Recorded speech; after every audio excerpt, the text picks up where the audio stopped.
Oh, the mic is open. Good morning, ladies and gentlemen. Good morning, your Royal Highnesses.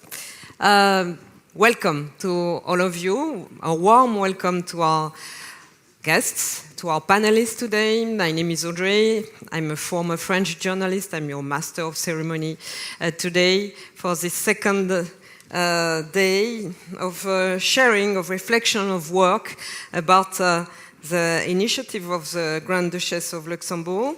Name, you know it, Stand Up, Rise Up to End Sexual Violences in Fragile Environments. And I apologize for my bad English, but we're trying to share in French, in English, and also in other languages. I would like to welcome our translators. We've got today albanais, de l'albanais, speak in French, some Spanish, de l'espagnol, du français, de l'anglais, de l'ukrainien, de l'arabe et du bosniaque. Toutes ces langues donc, sont traduites par toute une équipe à votre disposition. We are on our second day of work, and the appeal of the Grand Duchess was launched yesterday. Many of you already signed the signatures tree, but maybe some of you arrived yesterday or you didn't do it yet. So please, may I kindly invite you to join us and I add your name, add your signature on the signatures tree. We hope we will collect all your signatures so that we will show our commitments, our collective support to survivors today. Plus, during breaks, please also take a moment to show your solidarity with survivors on our Facebook homepage, and please also continue to take pictures holding the Stand, Speak, Rise signs, and you can share it on social media with this message: we might not end war, but we will end rape as a weapon. I stand with survivors. Will you too? Hashtag Stand, Speak, Rise Up. Now please, ladies and gentlemen, give a warm welcome to Her Royal Highness, the Grand Duchess of Luxembourg, please.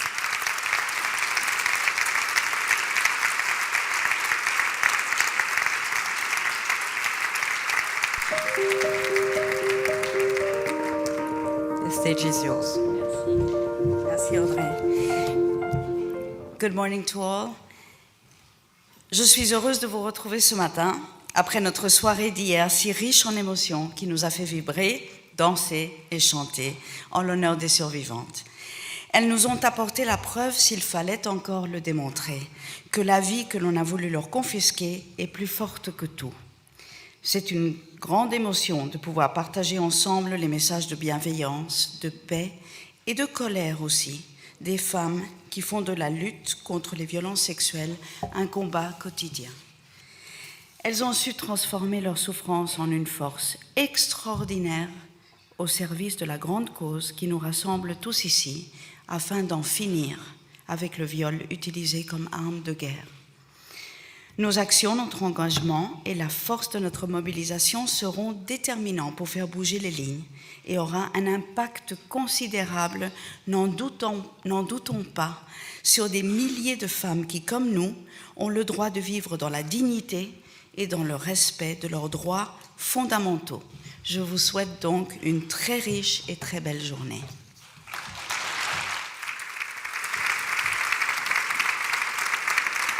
Merci beaucoup, Votre Altesse.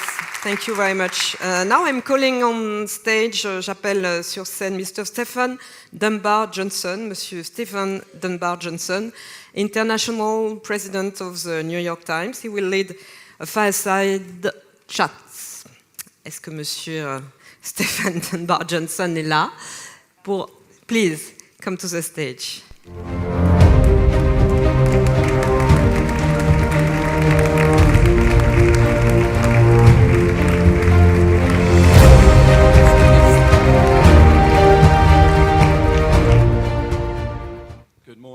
Is this on? It's working good. Your Highness, I'd like to start by thanking you for a remarkable evening yesterday. I arrived late, but in time to come to the concert, and it was a real privilege to be there. Moving, inspiring, and a sense that action is about to happen. It was manifested in the room, and I applaud you for putting on. It was a great privilege to be assessed there, so thank you very much. Now, this session, ladies and gentlemen, this morning is on advancing holistic responses to, for and with all survivors. And it's going to explore the need for holistic responses to sexual violence in fragile environments that go beyond a survivor-centered approach. So what does this mean? It means taking steps to unite intervention initiatives and to bring conflict-related sexual violence and the full breadth of survivor needs into humanitarian and development programs. So that means concrete action is taken both to provide support for survivors for these atrocities, but also to implement preventative measures. And to talk to this subject, we have three very eminent and well-informed panelists. We have Claire Hutchinson, Special Representative for Women's Peace and Security at the North Atlantic Treaty Organization, otherwise known as NATO. We have Atifete Jahaga. I'm probably terrible about your pronouncing your name, but so far so good. Who's the former president of Kosovo. And we have Alexander Stubb, the European Central Bank's vice president and gender policy lead. But Alexander is also, interesting, chairman of the Board Crisis Management Initiative, peace mediation organization. So he has lots of things and lots of depth of knowledge around these issues. Now, all of their bios, I think, are in your pack, so I'm not going to go into any more depth than that, and I'd like to sort of get straight into it. But I would ask you, the audience, to make your contributions and comments through the session hashtag, as we will capture these and use them at the end of the conference. I'd also like to say very briefly that this session is supposed to seed and provoke ideas for all of the workshops during the course of the day. I'm going to start with you, Claire. You coordinate NATO's commitment to the women's peace and security agenda. So how can defense, Claire, and security institutions such as NATO better protect women and girls from sexual violence? Okay, thank you. And first of all, I just want to say thank you to Your Royal Highness for the invitation. It isn't often that I get to be in a room with women power working in a predominantly male environment. So thank you for that. And congratulations on this initiative. Firstly, NATO is led by a very strong feminist. The alliance, the head of the alliance, who happens to be a man. And so within that, the principles for NATO, our core tasks and our principles are also aligned with gender equality. And we believe that you cannot protect women unless women are participating in their own protection, which means that we have to engage women. And for that, what we have done is taking a good look at NATO, looking at what we do, and which is to create an environment to go where we are asked to go. But within that, we're looking at how do we reinforce the understanding of protection from a woman's perspective. And so for this, we are unpacking the idea of what does protection mean. We have a new policy that we have developed, but most importantly, we have a civil society advisory panel. A civil society advisory panel who inform us, and it is about listening to the voices of women in conflict-affected areas about what does it mean to better protect them. Because defense is not one thing, we are not one thing, and we must be responsive to the populations at risk. So not only do we have the Women, Peace and Security mandate, we also have a Human Security Unit. I'm also head of the Human Security Unit. And from that, we align our protection of civilians policy with the work we do on women, peace and security. And so quite broadly, we believe that it's a holistic approach to protection that has to encompass women's voices. Women, 50% of the population, cannot be ignored. They cannot be ignored from the peace processes, they cannot be ignored from the decisions made around defense, and they cannot be ignored from the future sustainability of peace. And so for us, and from the head of the alliance all the way through, that is a very clear statement. Thank you. There's a lot in that. I'd like to hopefully come back and explore some of that. But before we do, Atifete, as the first woman president of Kosovo, you fought for survivors' officials' acknowledgement, repatriations, reparations, and just justice. What can others learn from your experience and your ongoing work tackling impunity and ensuring survivors' access to compensation and other rights guaranteed by law? Good morning, everyone. Your Royal Highnesses, first of all, I really want to thank you for the invitation to congratulate you, Your Royal Highness, for the initiative of bringing together such as an outstanding forum addressing one of the most pressing issues of today's day, the issue of the survivors of the sexual violence. I want also to appreciate the presence of so many of the foreign government representatives of the international organizations, of the activists as the members of the civil society in the international organization and the representatives of the media, because each and every one of you have a role when we speak about addressing the stigma and addressing the processes of reparation for the survivors of the sexual violence.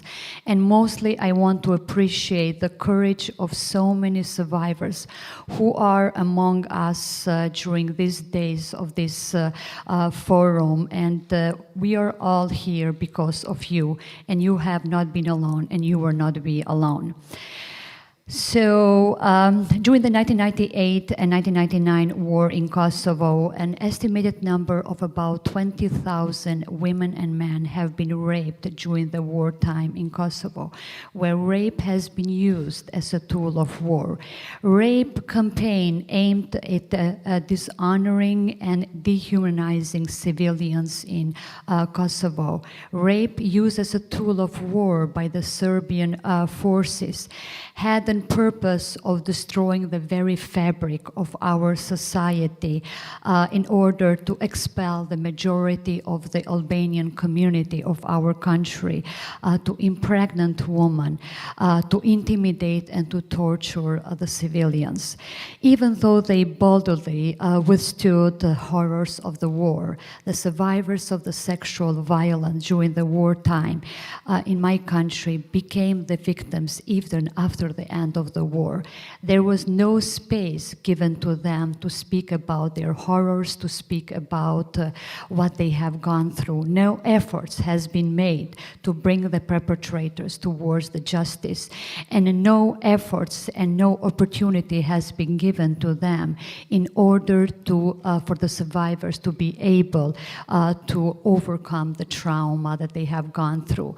So since the end of the war, for continuous 15 years after the end of the war, we have unjustly pointed the fingers towards the perpetrators instead of pointing towards the victims, instead of pointing the fingers towards the perpetrators. In a way, we have been covering them with a veil of shame instead of pointing the fingers towards the perpetrators of these horrendous crimes. So seeing the stigma that was dominating throughout the years after the end of the war, when I was elected back in 2011, as you said, as the first woman president, not only in my country, but the entire region of the southeastern part of the Europe, I took on this more of the personal mission, because it was in my very first week being elected as the president of Kosovo when I have met a group of the survivors of the sexual violence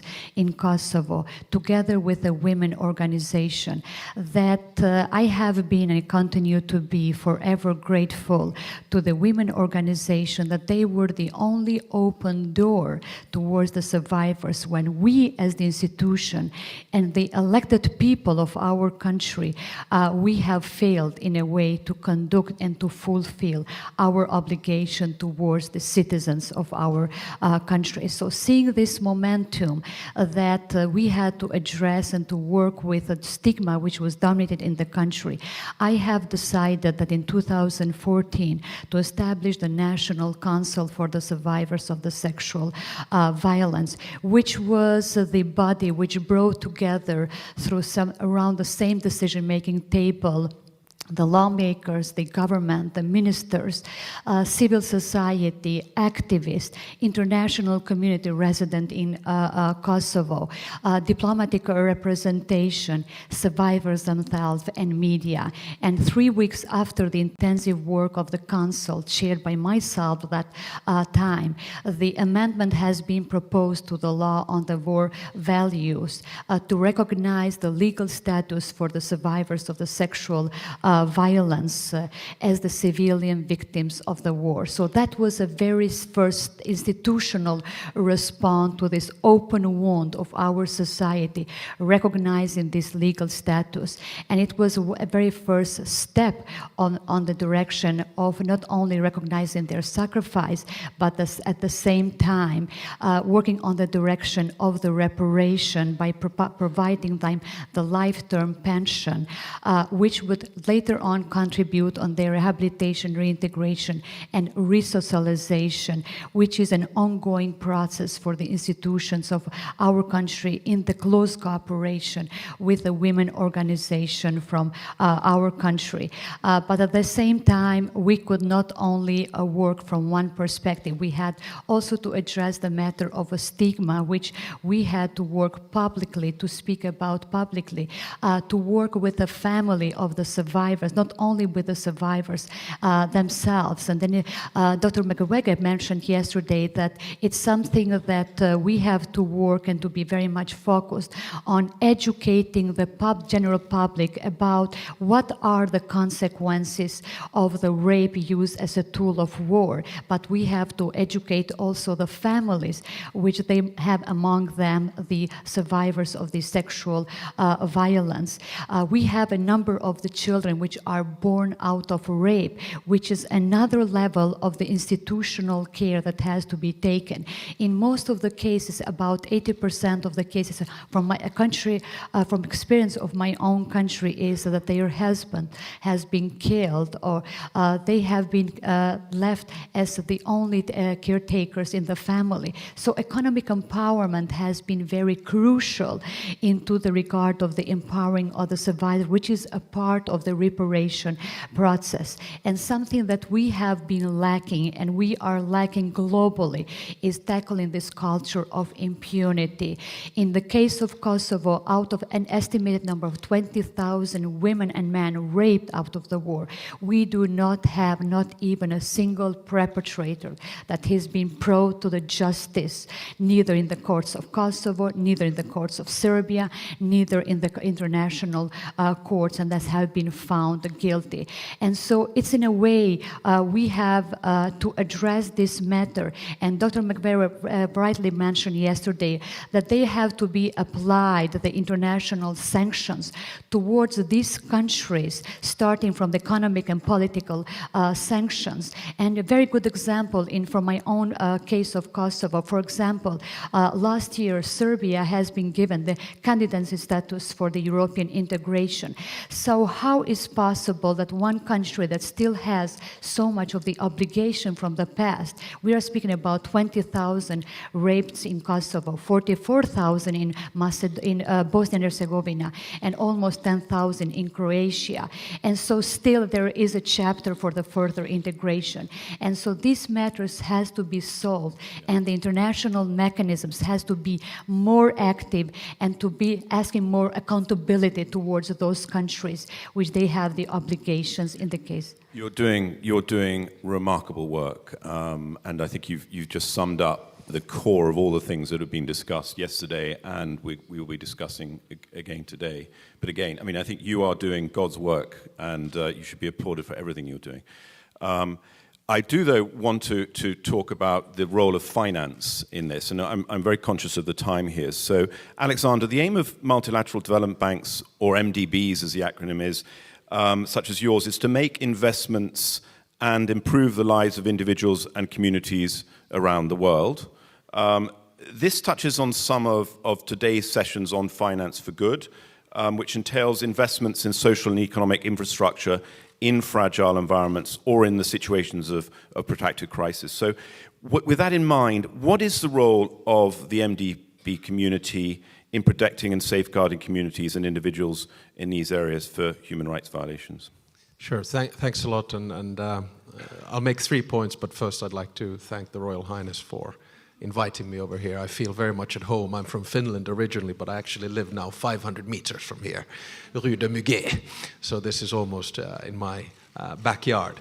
The 3 points I wanted to make, the first one is the importance of being here and raising the issue. I think it's very much linked to the fact that many people do not see that the line between war and peace has been blurred. We have a tendency to think about war as purely armed conflict, but of course it is much more than that. Sexual violation, rape are horrific examples of the intimidation as outlined by the president. The line between war and peace is not only blurred through intimidation, cybersecurity, trolls, etc. It's much more than that. That's why it's important to raise it. The second point I wanted to make is with my crisis management initiative hat on. It's a peace mediation organization founded by President Martti Ahtisaari. And one of the 4 pillars that we work with is actually women and peace. And I find it quite astounding that if you look at signatories of peace agreements worldwide, 2% are women, 2% of the signatures on a peace agreement, whether it's in Kosovo or whether it's in Namibia or whether it's in Aceh. Only 9% of the people sitting around the table negotiating peace are women. And I think this should raise alarm bells, because if and when a majority of society are women, then I think that should be reflected not only in the experience of the women in the conflict, but in the healing process.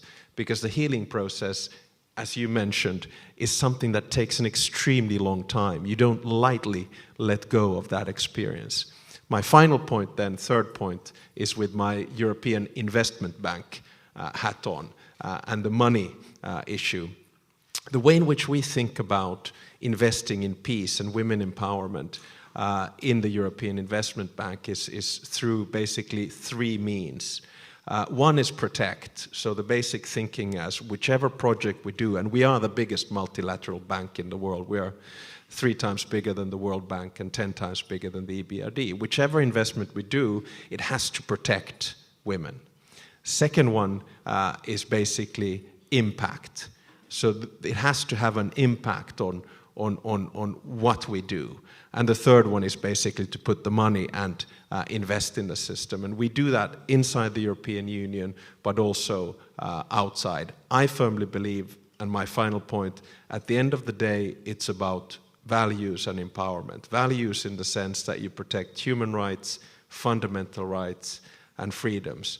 And investment in the sense that you give the economic opportunity to men and women around the world to improve their lives. Then I think you get quite far. Thank you. Claire, just coming back to what you were saying at the beginning, one of the horrific things that we've been seeing over the last, particularly the last couple of years, is the amount of sexual violence against women on migration routes. I mean, terrible stories. Is there anything specifically that NATO's doing to address that issue, or should be doing to address that issue? I think how we look at this in NATO, and one thing I want to also point out is that quite often NATO isn't seen to be brought into these conversations because we are a military alliance. So we don't have the UN model, we don't have the model of OSCE or EU. But that's exactly who needs to be in the conversation, because we are a large military alliance. We have the military who deploy. And we often just talk like-minded, right? we talk women to women, we talk in those who understand conflict-related sexual violence. We need to be talking more to NATO, and NATO needs to be talking more to those who are survivors. And so in terms of the outputs, something like migration is not necessarily NATO's alliance, and it's not part of our core mandates. But what is interesting is that we do look and have a policy on human trafficking. And human trafficking, which is under my office, is something that we're going to be revising, because you do see there the vulnerabilities of women who are displaced and who are moving, or either forcefully or voluntarily. And so we are looking at the whole remit of protection under the wider guise of what does protection look like. But again, we have to go back to say, let's listen to women. Because quite often we make assumptions on behalf of women. We make assumptions that women are vulnerable when they may not see themselves as vulnerable. We make assumptions about women, what does that protection look like? And what we're trying to do in NATO is change that dynamic and say women have to be at the center. We have to change the system. We have to make sure that those who have the most to say are the ones that are going to be heard. And it is going back to the peace process, which I'll go back to Afghanistan, where there's no women, if I could point that out. We need to make sure that we are hearing the right voices so we can make those policies and give them to the militaries who are responsible for the protection and make sure they're accountable to them. And that has to come from the women themselves. And so this kind of forum has to engage, and we as NATO have to be more engaged in this. Well, that is a very good way of ending this session. Unfortunately, we only have 20 minutes, and I have to wrap it up now, otherwise I will be summarily executed.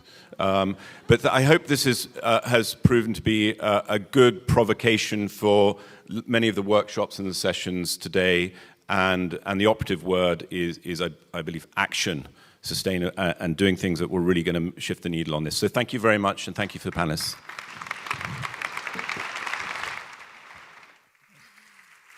Thank you. Thank you very much, Stephen.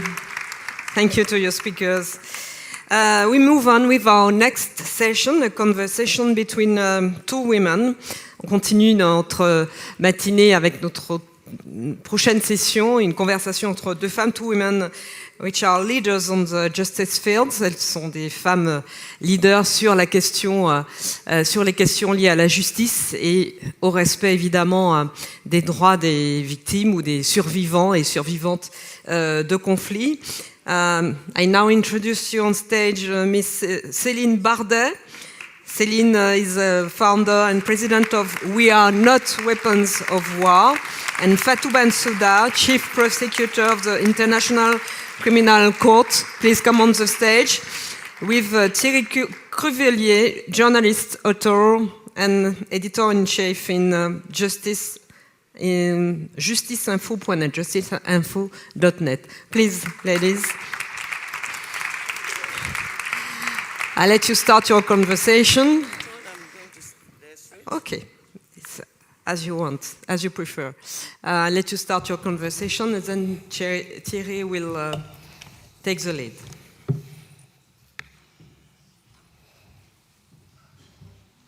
Start. Your Royal Highness, the Grand Duchess of Luxembourg, Your Excellencies, ladies and gentlemen, it is a distinct honor and a pleasure to address the esteemed audience at this conference and to modestly contribute to the ongoing rich discussions aimed at identifying lasting solutions to ending sexual and gender-based violence. I echo those who preceded me in expressing my earnest gratitude to Her Royal Highness for her initiative and for organizing this important summit in cooperation with Women's Forum, the Dr. Denis Mukwege Foundation, and We Are One, We Are Not Weapons of War as strategic partners. As prosecutor of the International Criminal Court, I regularly witness the devastating consequences of sexual and gender-based crimes on victims and on affected communities. In the courage and dignity of victims and survivors, including those I have had the privilege of listening to, even in this forum, I have seen human nature at its best. And in the sheer brutality of crimes against them, I have seen it at its very worst. Sexual and gender-based crimes and violence is sadly characteristics of so many conflicts, often perpetrated as a deliberate weapon of war or repression, even used despicably in the machination of ethnic cleansing. And this must stop. But we must be intellectually honest. No one single person, no one single entity, no one institution, and no one country alone can hope to achieve real success and progress.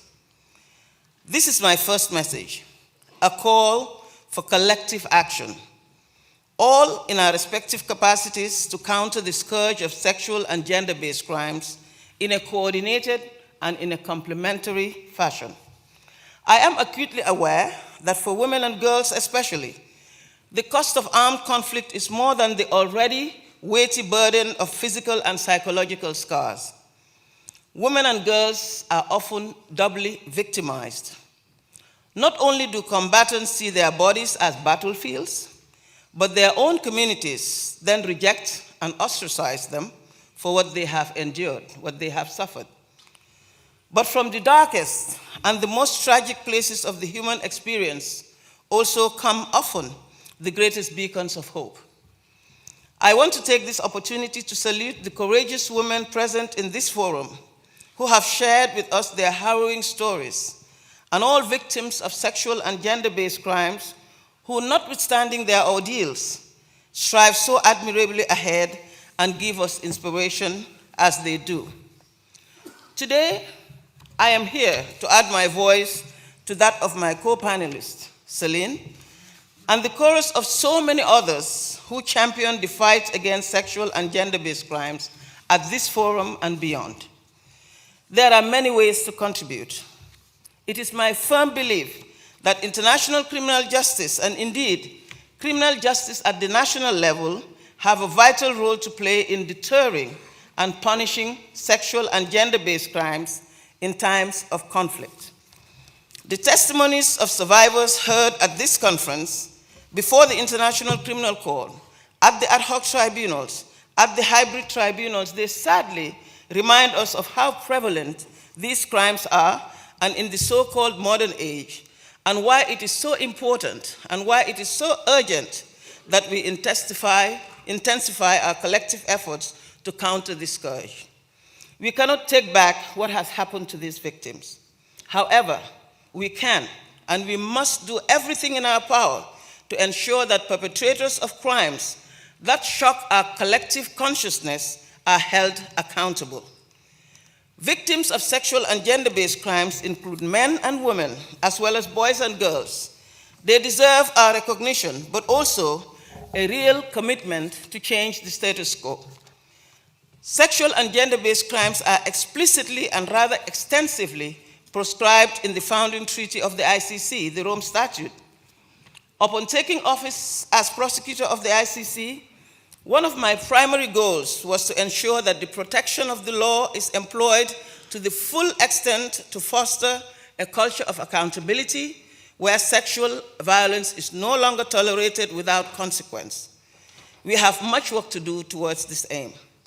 And in 2014, I launched a comprehensive policy paper on sexual and gender-based crimes to send a clear signal and a clear message and to guide my office's investigations and prosecutions of these crimes. I have made work in this area a strategic priority. This policy is being implemented in all relevant aspects of my work. In the context of many situations in which we are seized, from Myanmar, in the context of the alleged deportation of the Rohingya, in Guinea, in Ukraine, or in other formal investigations in Central African Republic, in the Democratic Republic of Congo, just to name a few, we are confronted with the pervasiveness of sexual and gender-based crimes. In our case against Lord Resistance Army Commander Dominic Ongwen, for instance, my office presented a case that is reflective of the multidimensional harm experienced by victims. Our charges include, for the first time at the ICC, forced marriage and forced pregnancy. In the case against Mr. Bosco Ntaganda, where we wait for final judgment, we have charged the accused for rape and sexual slavery committed against child soldiers within his own armed group. As you know, the current state of international law is that the charges are against the opposing group, but we are pushing the envelope. We are trying to provide added protection for victims of sexual violence. Ensuring tangible results in court for the prosecution of sexual and gender-based crimes is nevertheless not an easy task, and the challenges are there. I do realize that I'm running out of time, so I'll just conclude so that we'll engage in the discussions. But let me just say this, Mr. Chair.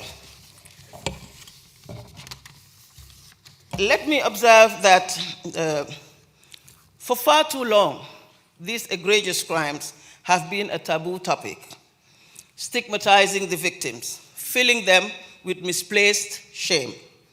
It is past time that we place the shame where it belongs. It's the perpetrators. That's where the shame belongs.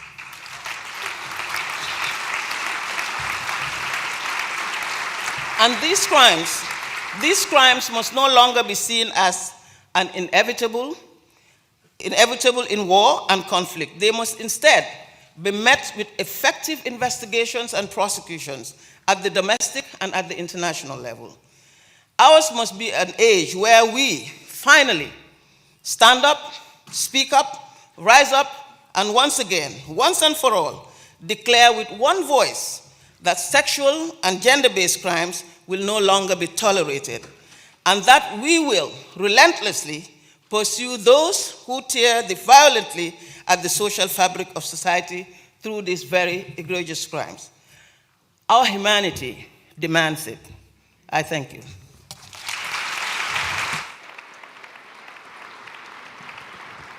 Thank you.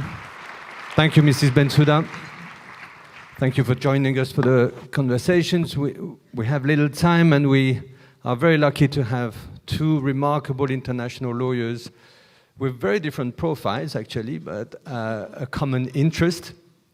It might be useful, Céline Bardet, that you help us perhaps understand, because that's been a lot of your work. We have rape in conflict, we have sexual violence in conflict, and we have what is also defined rape as a weapon of war. What's the difference, really, between the two, and does it matter? Oui, la différence, elle est quand même assez importante parce que les violences sexuelles, nous avons les violences sexuelles au sens général, et puis on peut avoir la commission de violences sexuelles pendant la guerre. Mais ce qui devient à un moment, ce qu'on entend partout, le viol comme arme de guerre, c'est à partir du moment où cette violence devient systématique, qu'elle est utilisée comme une arme. On parle parfois d'utilisation massive. Moi, je fais très attention à ce terme de massif, mais c'est quand elle est systématique. Et on l'a entendu hier, et on va encore l'entendre aujourd'hui, quand elle a un objectif, quand elle vise une population pour des raisons ethniques, d'opposition politique. Madame la présidente du Kosovo l'a bien expliqué aussi dans la situation du Kosovo. Donc c'est là, à partir de ce moment-là, où on parle de viol comme arme de guerre. Très bien. Mrs. Bensouda, you were at the Rwanda Tribunal before you joined the ICC, the International Criminal Court, and you remember 20 years ago we had the first judgment in history where rape was recognized as an act of genocide in the Akayesu case. Today it still is the only judgment we have that states this. Can you tell us why and what has happened since and what kind of progress we've made or not? The Akayesu judgment indeed was a landmark decision for international criminal justice and for sexual and gender-based crimes. And I just want to take a moment and reflect on the fact that on that panel of judges, we had Judge Navi Pillay, who was one of the judges presiding, and who was very instrumental for the charges of rape to be brought in that context. And this is just to highlight the fact that as a woman, and also being able to relate very well to the issues before her, I do think that this has also played and contributing to those charges being brought. Of course, this is not to recognize what men are doing, because we know that men are doing a lot towards that end, and we have a living example here before us, Dr. Mukwege. But I believe this was instrumental, this was critical. But since Akayesu, a lot has happened. I think that Akayesu has also created a momentum. As you know, it was for the first time that rape became recognized as genocide. The acts of rape became recognized as genocide under international criminal law. Today, in the ICC statute, as I said in my presentation, it is very well prescribed. It is there. It is a provision in the statute in which, as investigators and prosecutors, we have the duty and responsibility to investigate and to prosecute it. And I believe that the ad hoc tribunals also have done a lot. ICTR did a lot, ICTY as well, the Special Court of Sierra Leone. So it is not that it has become stagnant. A lot has been happening since then. It continues to develop. We are far from reaching where we want to be, but certainly a lot of movement has happened, both in terms of civil society. They've played a great role in ensuring that those charges are pushed forward, as well as now what we are armed with at the ICC, with the statutes and the provisions that it allows us to bring these charges. So it's on. The march is on. But is there anything that you wish to add that is missing in your tool that you may need to investigate and prosecute such crimes? Well, what I can say is the work that we do is one that has to be coordinated. It has to be coordinated in a way that both at the national level as well as the international level, there is enough coordination to ensure that we become as effective as possible, because this is what is important. I do know that at the domestic level, because that's the first bulwark, that's the first defense that we have. At the domestic level, we need to have the laws that will help, that will support the investigation, the proper and effective investigation and prosecution of these crimes. Not many countries have that, unfortunately, at the moment. So this is a place that we need to look at. At the international level, of course, we have to ensure that those who investigate and prosecute these crimes know what they're doing. They have the sensitivities, they have the skills, they have the experience to be able to, because investigating and prosecuting these crimes can be very complicated.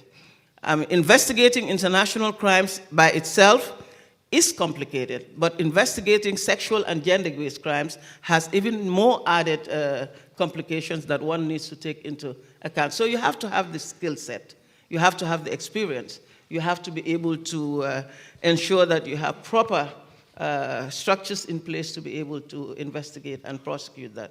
This is critically important.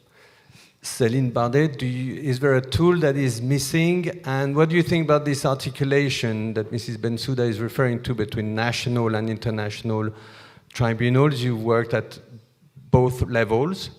What's your reflection on it?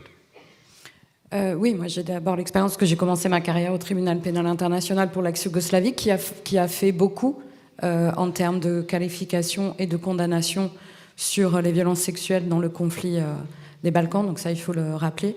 Non, bien sûr qu'il faut une complémentarité, j'entends, bien sûr qu'il y a un problème au niveau national où certaines législations manquent ou ne sont pas tout à fait complètes. Néanmoins, moi j'ai un positionnement quand même de ce que je vois partout sur le terrain et bien sûr au niveau international.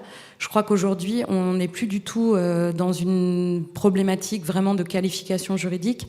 Je crois qu'on a les outils juridiques. Je pense vraiment qu'il faut peut-être qu'on arrête de dire qu'on ne les a pas parce qu'on les a. Je crois que la problématique, elle est ailleurs. J'entends, bien sûr, c'est vrai, c'est important de rappeler que c'est difficile d'enquêter sur un crime de guerre ou un crime international. On ne peut pas l'expliquer ici, mais ce sont des techniques, ça demande beaucoup de choses, c'est très compliqué. Néanmoins, Je crois il manque une forme de volonté, peut-être qu'il manque encore de la formation, je ne sais pas. Moi, je ne vois pas assez de dispositions dans les actes d'accusation qui réfèrent aux violences sexuelles. J'entends la question des preuves. Des preuves, il y en a plein aujourd'hui ici. Il y a des témoignages, ils sont là. Donc je crois que les outils qui manquent, pour répondre à la question, c'est peut-être mieux centraliser ces choses-là.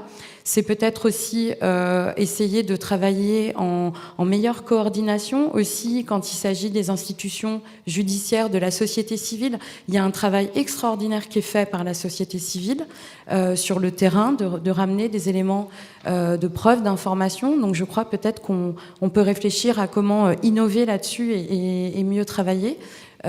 Mieux informer aussi. Moi, je travaille avec énormément d'activistes qui simplement ne savent pas où ils doivent s'adresser, comment, qu'est-ce qu'ils doivent amener comme élément d'information. Donc je crois, par exemple, tant qu'on est dans quelque chose de concret, parce que je sais que c'est la volonté de Madame et de tous ici, par exemple, c'est ça.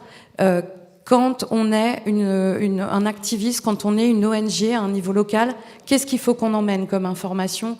Je crois que c'est ces messages-là qu'il faut faire passer mieux, parce que je crois que là, on avancera plus, parce que les choses, elles sont là. Les témoignages, ils sont là. Les preuves, elles sont là. Il y a aussi des auteurs de crimes qui sont identifiés. Je sais que c'est pas tous. Peut-être qu'on viendra à ça aussi sur la question de la responsabilité de commandement, qui est une problématique un peu plus complexe pour le coup. Mais les auteurs de crimes, on les connaît aussi. On le sait. Donc, à un moment, il y a cette question. Qu'est-ce qui fait que ça n'avance pas ? Well, I think you can just follow up on this, which is a key. Thank you. One of the key strategic questions that you have to address as a prosecutor and that you've been facing is, should you target high-level perpetrators, or is that the right strategy? Is that what you recommend? Or does it make your work and the goals much more complicated to achieve? But, je crois que c'est une réponse que Madame le procureur aura pour la Cour pénale, mais si je puis dire, je pense que c'est compliqué, mais je pense que les deux sont importants.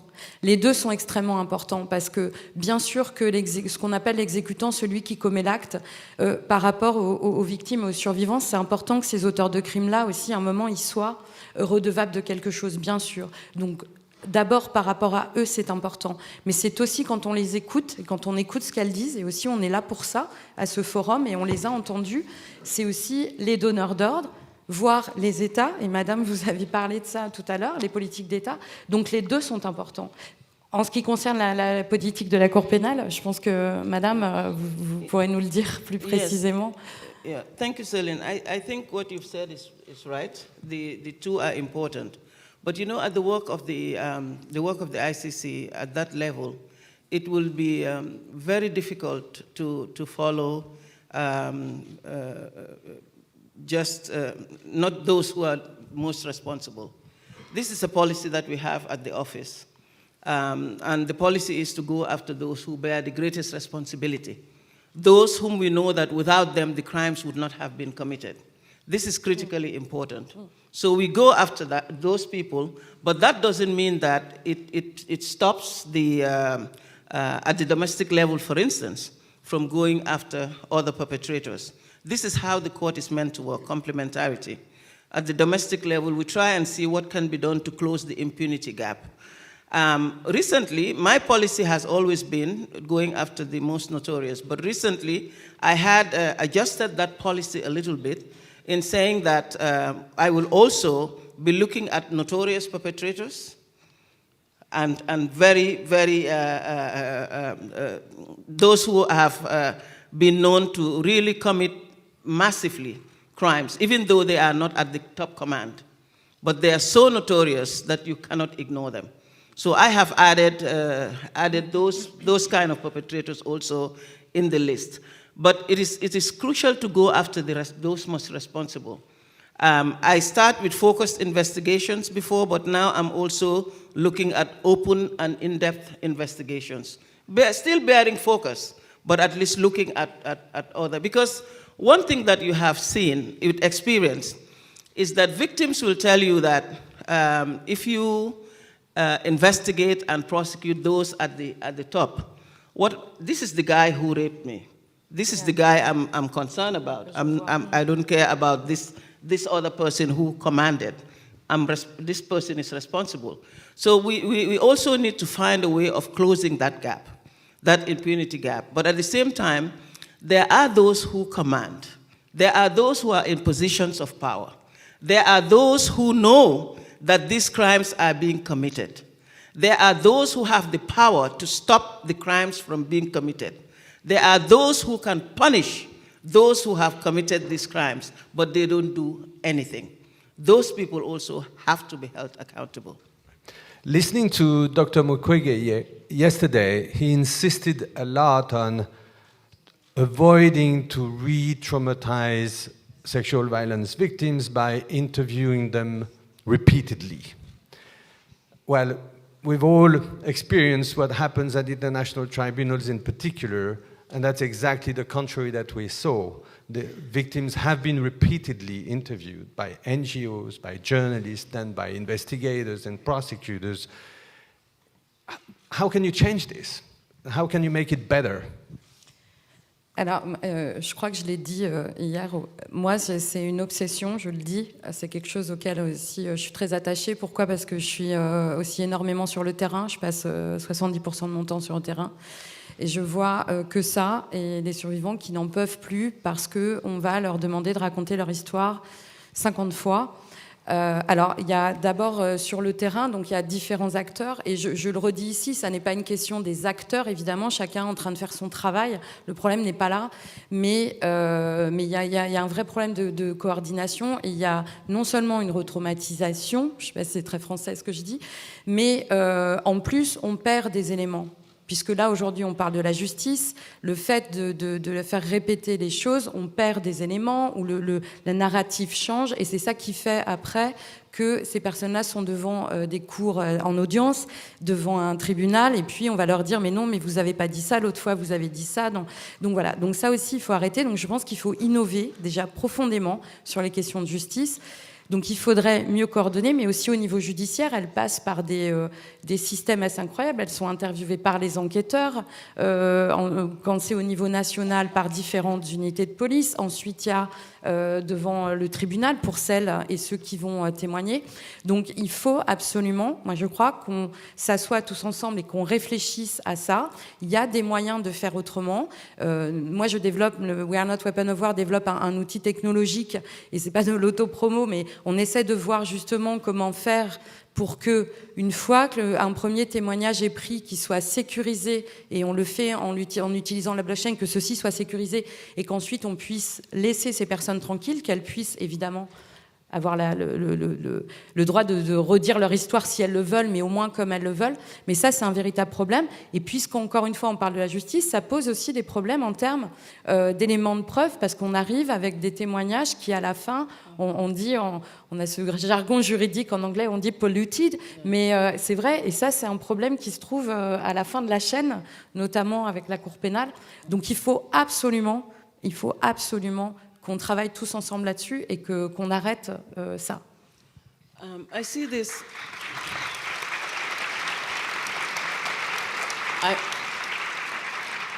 I see our roles as a responsibility.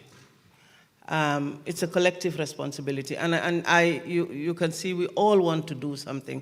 We all want to contribute and make effective contributions, but that must be coordinated. It has to be coordinated. If it's not coordinated, this is what will cause this re-traumatization, gathering of so much information or evidence that you don't even know what to do with it. And in the process, you can even create witness fatigue, because already the victims of these unfortunate crimes have suffered. That in itself is enough. They have suffered. But to make them relive this trauma again and again, over and over again, is not helpful. And in the end, you may even get a distorted story of what you actually want. This is also something that we need to guard against. So we have to, those who are playing the different roles for different reasons, have to get together, get coordinated, and see what is the best way of bringing out this information. I have said that, in my latest strategic plan, I talked about alternative forms of evidence. Because it is not always witness testimony that you have to take. There are records that you can look at. There are other forms of cyber information that you can get. In fact, my office is investing a lot in forensic right now to look at other forms of alternative evidence so that we can avoid, for instance, this issue of re-traumatizing the victims, because it is very, very difficult. As I said, investigating international crimes is in and of itself, is not easy. But these kinds of crimes comes with all sorts of complications. First, there is the underreporting, which we all know about. There are the cultural sensitivities. There are the religious sensitivities. There are the mental status of the victims themselves, and so many other things that one has to take into account in collecting it. So it's really critically important that we are coordinated and that we get the best evidence that can, in the end, help the victims. Thank you very much. We have only a few minutes left, a little bit more than 6 minutes, and I would like to take a few questions from the audience for a change. Maybe we could have 3, and then we'll see who can answer. And I would like to invite in particular survivors if they want to react and share their reflections based on what was just discussed.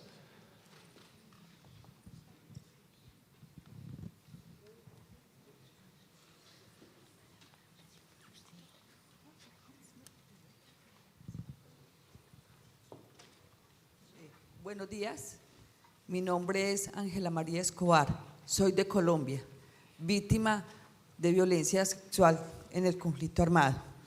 Mi pregunta es, ¿cuáles serían las pruebas alternativas fuera de la prueba física?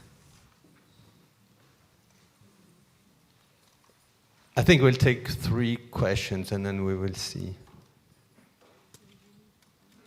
I think it's okay.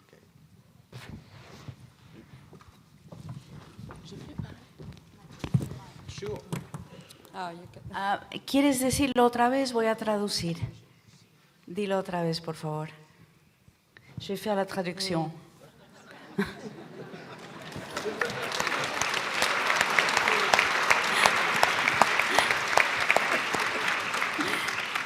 Dime. Mi pregunta es, ¿cuál sería la prueba alternativa fuera de la prueba física? Quelle serait la preuve alternative en dehors de la preuve physique? What would be the alternative proof beyond the physical proof?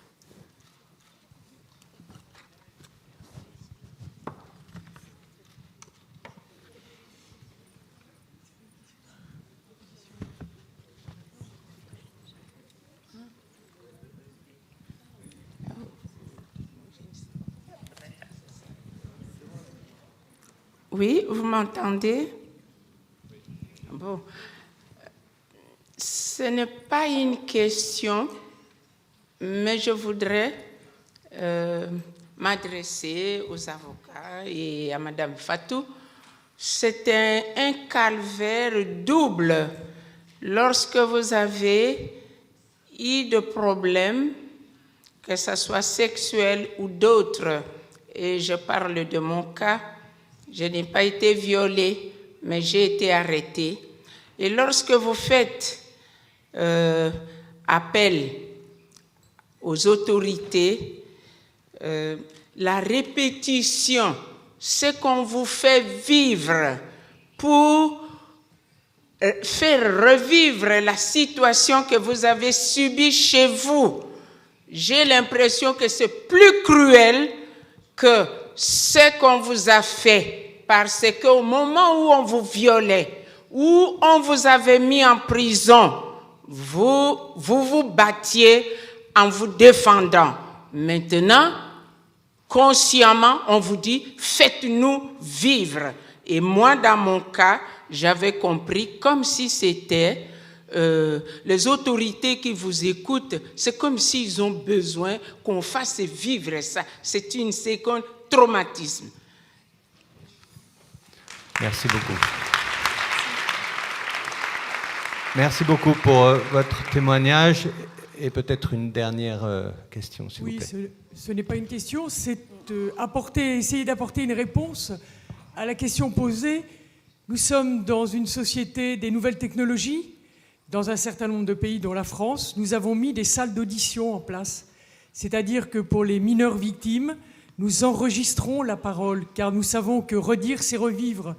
Pourquoi ne pourrions-nous pas, ici, avec Son Altesse Royale, nous engager pour faire en sorte de mettre en place ces salles d'audition. Nous enregistrons la parole et après elles sont utilisées.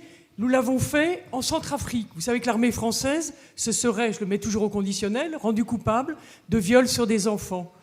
Eh bien, la parole des enfants a été enregistrée et elle est utilisée aujourd'hui auprès des tribunaux compétents. Donc, c'est vrai que c'est une possibilité. En France, ces salles d'audition sont utilisées pour les mineurs et depuis quelques semaines, nous avons décidé de les développer aussi pour les femmes victimes de violences, victimes de viols. Donc je pense que c'est une expérience. Nous sommes là aussi pour partager des bonnes pratiques et donc nous sommes prêts à le faire avec vous toutes d'abord et avec vous tous. Thank you very much for this very constructive comment. Any reaction very quickly? We've already... Well, most of what we said is comments. It's not question. There was this one about the alternative forms of evidence that I mentioned. And here I'm basically looking at, it's either records or forensics. We do know that, and I'll just give the example of hospitals. For instance, when these conflicts happen, sometimes it is possible that these reports are made and examinations are made and doctors are able to collect this information and put them aside. But this, I have to say, is a rare occasion. We know that sometimes in situations of conflict, this doesn't happen. This doesn't happen. But in the rare occasions where it can take place, we do take advantage of that. We also try to get information from others who are not perhaps the direct victims. Of course, the best evidence is the direct victims, but we also try to see what is the best way that we can get credible evidence, corroborated evidence, without necessarily going to make the victim relive what has happened. So these are some other ways. We need to just find innovative ways of getting the evidence we need to be innovative and creative instead of doing it the traditional way. The traditional way, unfortunately, cannot be avoided. But we can improve it. We can also look for other ways in which we can act at it to try and collect the evidence. Céline Bardet, you want to... Oui, très vite. Non, mais en fait, ce qu'on comprend ici et ce qu'on entend aussi depuis le début, je trouve depuis hier, c'est quoi? C'est que la question des violences sexuelles, elle est particulière. Moi, comme je l'ai dit hier, c'est pas plus grave, on n'est pas là-dedans, on est dans quelque chose qui demande une réponse particulière. Et là, c'est intéressant parce qu'on parle de l'approche holistique à tous les niveaux, au niveau médical, psychosocial, mais sur la justice, c'est la même chose. Et de quoi nous nous rendons compte aujourd'hui, c'est que la justice, il y a quelque chose qui n'est pas adapté. Ça ne fonctionne pas. On entend constamment l'impunité, qu'il n'y a pas assez d'auteurs de crimes condamnés, etc. Et c'est pas une critique, c'est une situation. Deuxièmement, on entend quoi? Les survivantes qui sont là aujourd'hui, elles ne parlent que de ça, que de justice. Donc, et merci, madame, parce que je crois que c'est l'occasion. Il va y avoir des sessions thématiques tout à l'heure sur ces questions-là. Et je le dis, je vous regarde toujours, madame, parce que vraiment, l'esprit de ce forum, c'est ça, et c'est exactement ce que vous dites, c'est asseyons-nous ensemble, regardons les bonnes pratiques, mettons les choses sur la table et voyons ce qui peut marcher. Ce qui est clair, c'est qu'il faut que nous changions ces choses-là et qu'on arrête de dire qu'il faut les changer, c'est-à-dire il faut que nous le fassions. Il y a des choses qui existent. Je ne vais pas faire une autopromotion du backup, mais n'empêche que les technologies, c'est ça aussi. Quand on parle d'innovation, ce n'est pas que de la tech, c'est innover, c'est une autre manière de penser. Ce forum, c'est une innovation. Pourquoi ? parce qu'on on a une approche différente. Madame dit, je vais faire un forum, je fais venir des survivantes. On peut le faire, on est là, on le fait. Donc c'est ça qu'il faut que l'on fasse, et il faut qu'on le fasse sur la justice pour avancer, pour qu'il y ait une... Parce que la perception, c'est très important aussi. Et la perception actuelle, elle est que ce crime, il reste impuni. Même si c'est pas tout à fait vrai, on l'a dit. Pour la Cour pénale internationale, ça le reste un peu pour l'instant, parce qu'elle n'est pas longtemps qu'elle est là non plus. Mais il faut qu'on avance là-dessus et il faut qu'on change ça. Et qu'on le fasse tous ensemble. Et il y a des solutions. Voilà. Moi, c'est ça que je veux dire. Qu'on arrête de dire qu'il n'y en a pas. Il y en a. Donc, prenons-les. Well, I think that's a perfect way to end this conversation. I would like to thank you very much for the great contributions, and thank you very much also for the contributions from the public. I know there are very few, but I think we've achieved a little bit. Thank you, ladies. Thank you, Thierry. Thank you very much. We'll have a short break now. On va avoir une petite pause, une courte pause, during 10 minutes. You choose the side. During about 15 minutes. But please, s'il vous plaît, essayez d'être de retour avant 11h, before 11. Please be back before 11, de telle sorte que nous puissions entendre à l'heure l'intervention de notre invité, le professeur Mohamed Younous. Si vous êtes de retour à l'heure, on commencera à l'heure. Merci beaucoup. Thank you very much.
someday die.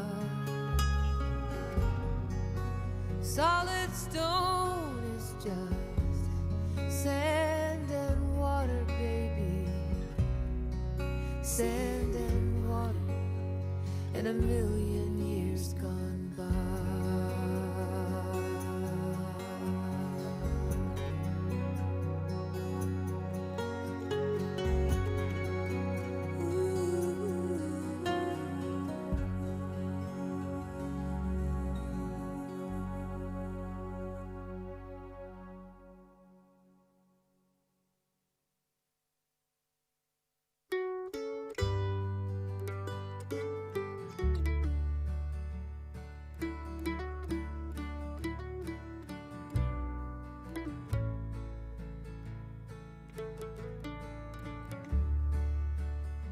She left her home on the mountain as a young girl, and she traveled and rambled all through the wide world.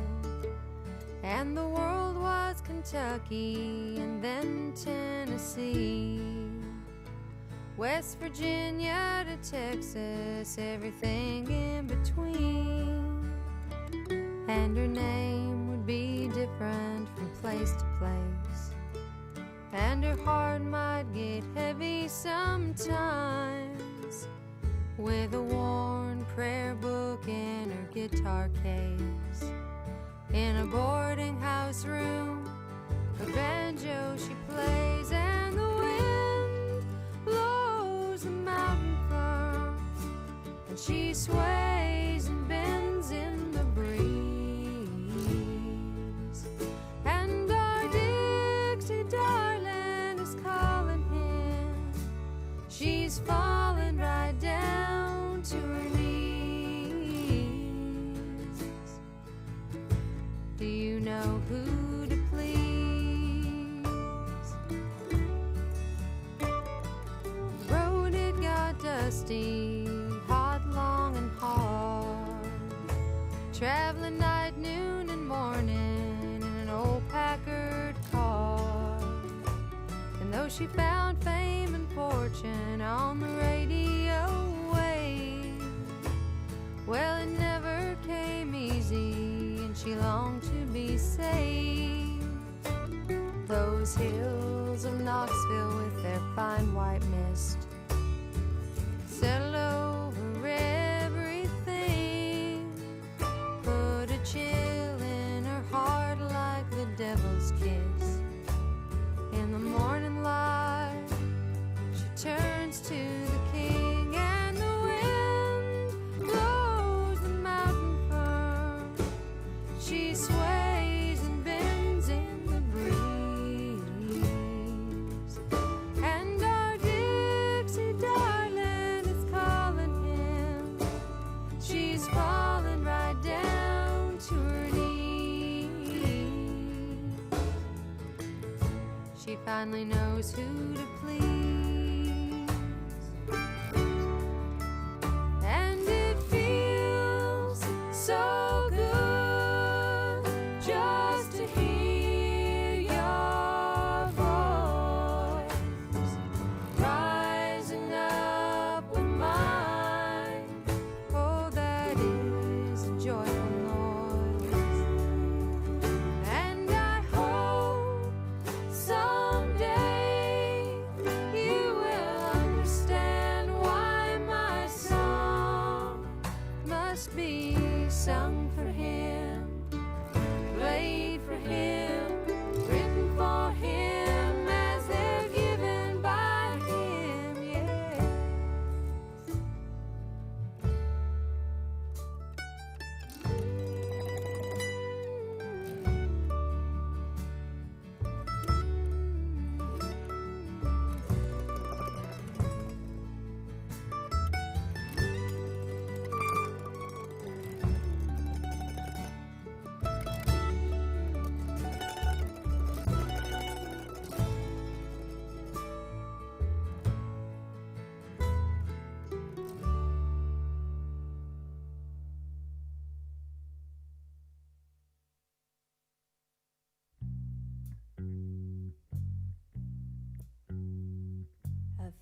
so bad I got a worried mind. I'm so lonesome all the time. Since I left my baby behind on Blue Bayou. Saving nickels, saving dimes, working till the sun don't shine, looking forward to happier times on Blue Bayou. I'm going back someday, come what may, to Blue Bayou, where the folks are fine and the world is mine on Blue Bayou,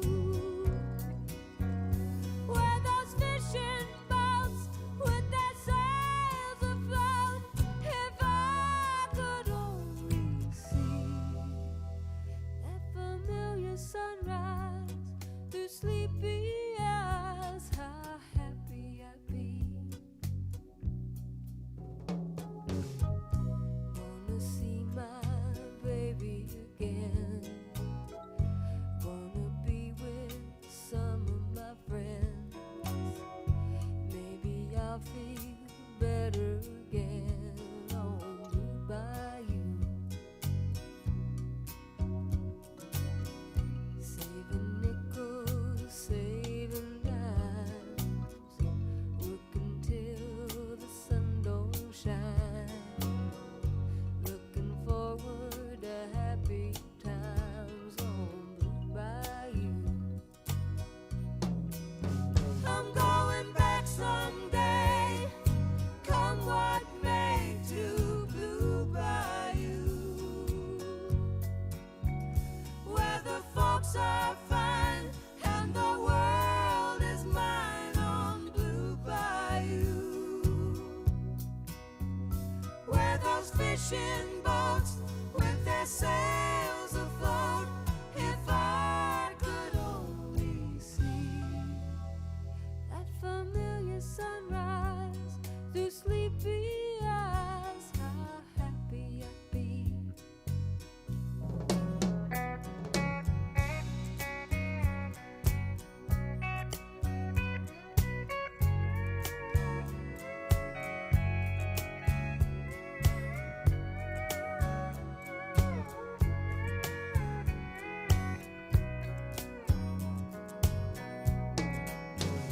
Had that boy of mine by my side, the silver moon and the evening tide. Oh, some sweet day gonna take away this hurting inside. Will I never be blue? My dreams come true. I'm Blue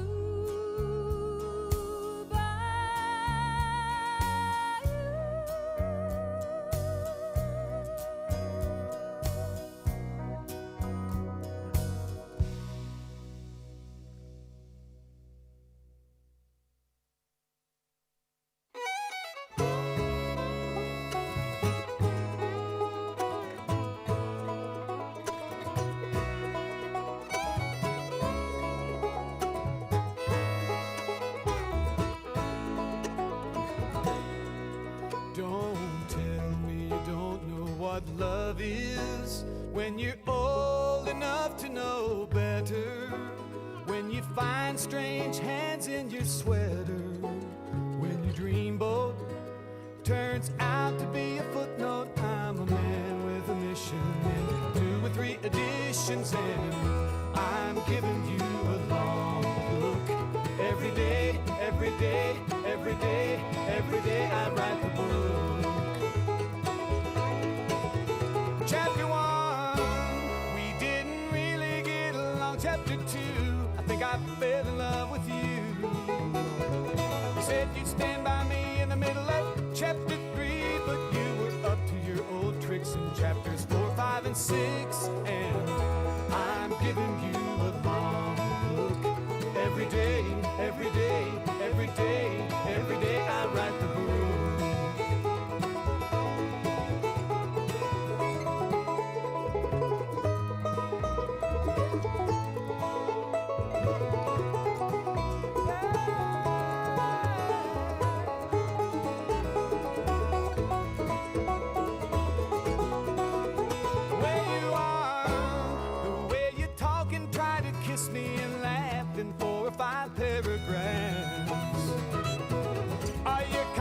comments and your cutting remarks are captured here in quotation marks, and I'm giving you a long look. Every day, every day, every day, every day I write the book.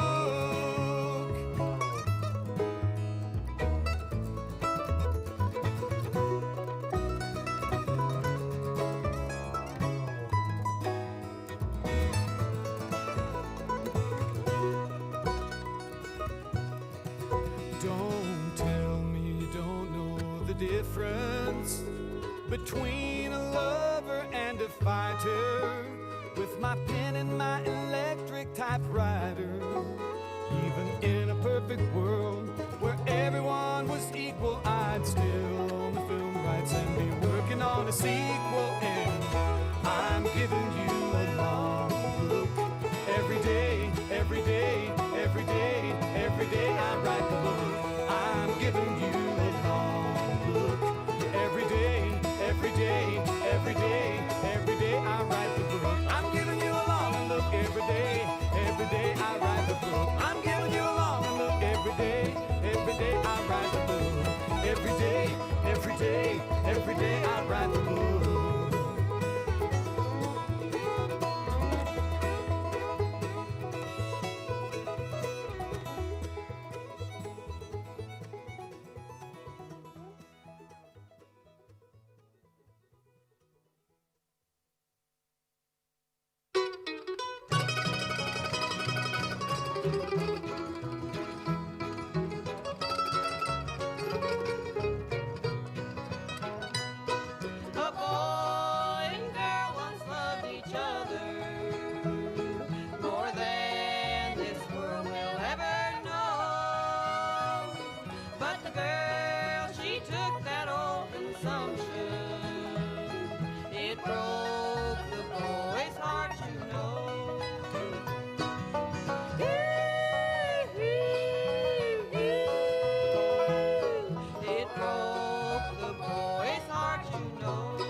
Often go up to the mountain and sit upon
You walk down the street with a smile on your face, hand in hand with somebody new.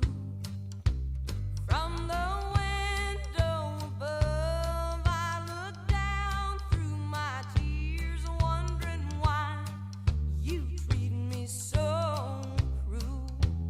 You're so cruel, baby, don't you know I still love you? Baby, don't you know I still miss you? Baby, don't you know you're breaking my heart? Oh, oh, oh, baby, don't you know I still want you? Baby, don't you know I still need you? Baby, don't you know you're tearing me apart? All the talk going round says you're out on the town having fun till the early morning light. While you're showing all the world that you're happy and free, I stay home all alone and cry all night. I cry all night, baby, don't you know I still love you? Baby, don't you know I still miss you? Baby, don't you know you're breaking my heart? Oh, oh, oh, baby, don't you know I still want you? Baby, don't you know I still need you? Baby, don't you know you're tearing me apart? Has the memory of our love died so soon? Can't you see what you're doing to me? Why can't you see?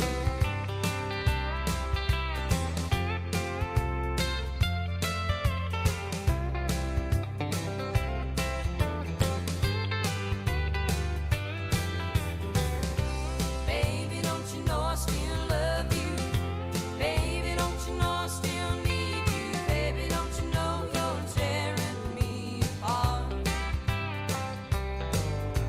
Baby, don't you know you're tearing me apart? Baby, don't you know you're tearing me apart? Baby, don't you know you're tearing me apart?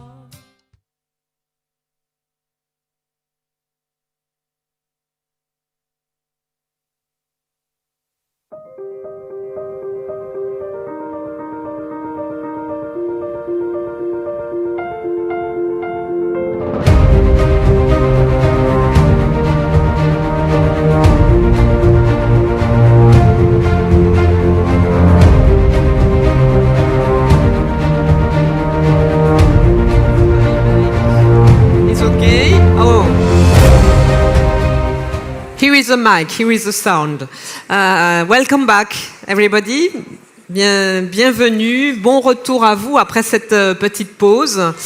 Nous allons entendre dans quelques instants notre invité, le professeur Mohamed Younous, qui va nous délivrer une keynote, puis il y aura une séance de questions-réponses avec le public, et ensuite vous pourrez vous rendre aux différents workshops. N'hésitez pas, please don't hesitate to share on social media our initiative. N'hésitez pas à partager sur les réseaux sociaux notre initiative, et je vous rappelle que si vous ne l'avez pas tous signé, vous pouvez encore signer le mur de cette déclaration Speak, Stand and Rise Up contre les violences sexuelles perpétrées pendant les conflits. Please welcome on stage Professor Mohamed Younous, founder of Grameen Bank and Nobel Prize laureate en 2006. Merci de recevoir dans un instant avec beaucoup de chaleur, avec la chaleur qui lui est due, notre invité, le professeur Mohamed Younous, prix Nobel de la paix en 2006.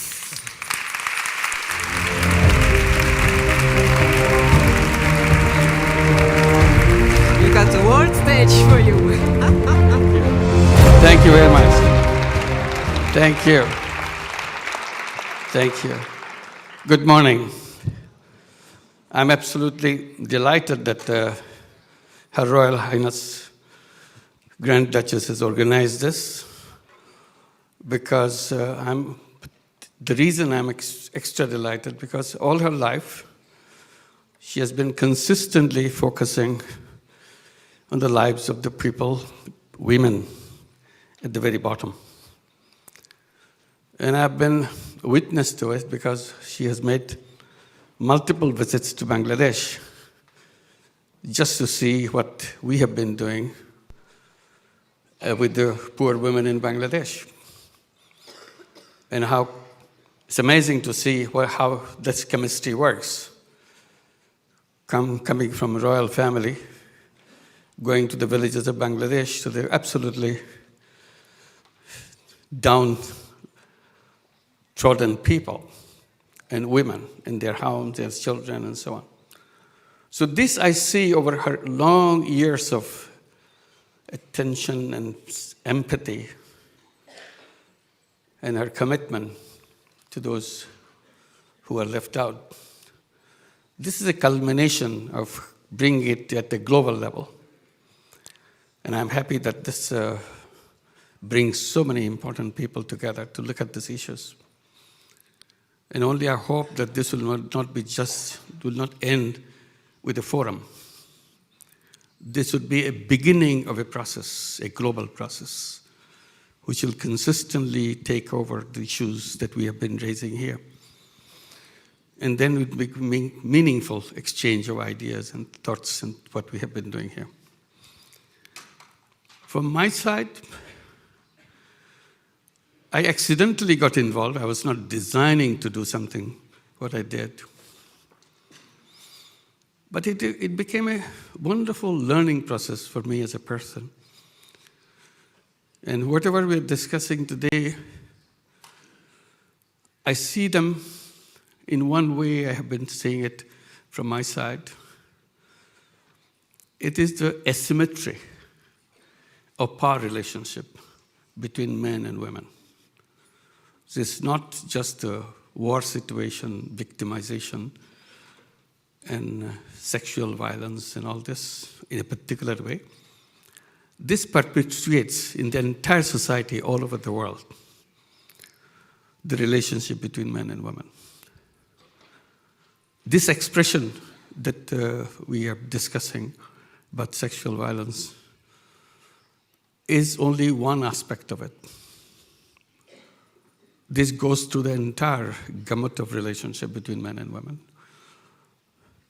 Because somehow, right from the beginning,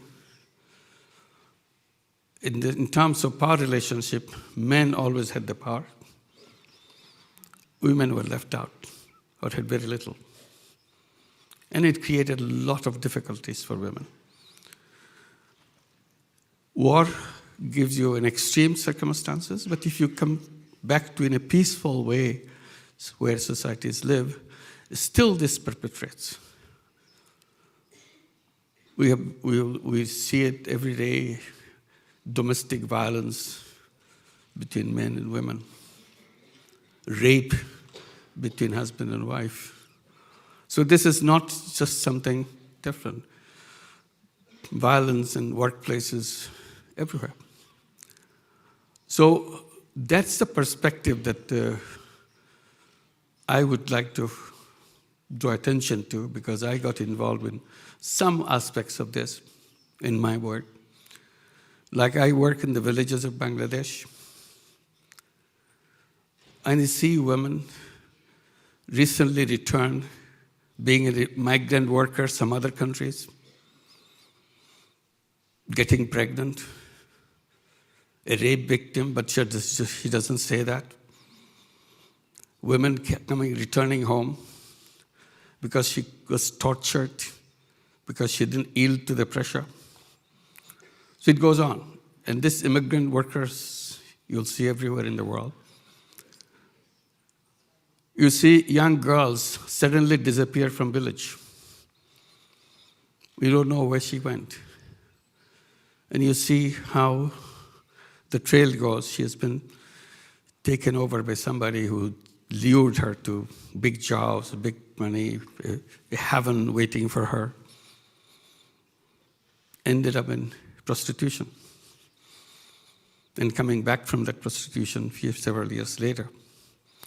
So it's not war situation or anything. It's just a simple, everyday life. Things happen. Why it happens? Well, that's the issue that we have to address. Otherwise, it becomes a very fragmented view of the relationship and the things that we do around the world.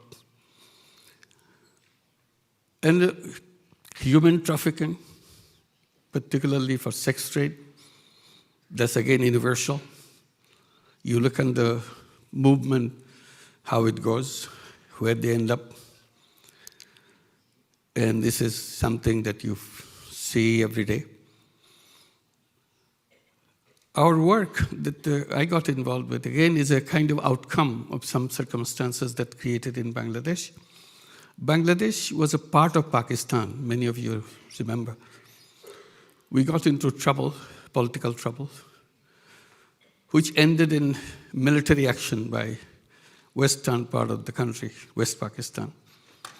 They controlled the army, so kind of attacked East Pakistan, and as if it's an enemy territory. It was not. It was just the same part of the country. Simply politically, they wanted to have more autonomy, more independence in their everyday political decisions. That ended up in a liberation war. From our side, from Bangladesh side, we wanted to be separate from Pakistan. And it lasted only 9 months. At the end, Bangladesh became an independent country in 1971, December. What happened to this brief period? Many rapes took place, hundreds of thousands of them, all over Bangladesh. Then the children are born out of this victimization. So that's the beginning of our history that we began. An extreme poverty in the country, because the whole country was, not that Bangladesh had much before, but whatever little infrastructure we had devastated completely. So we literally stretched from the dirt, make our living. At the end of 71, became independent as a new country with literally nothing. In 74, we had a big famine.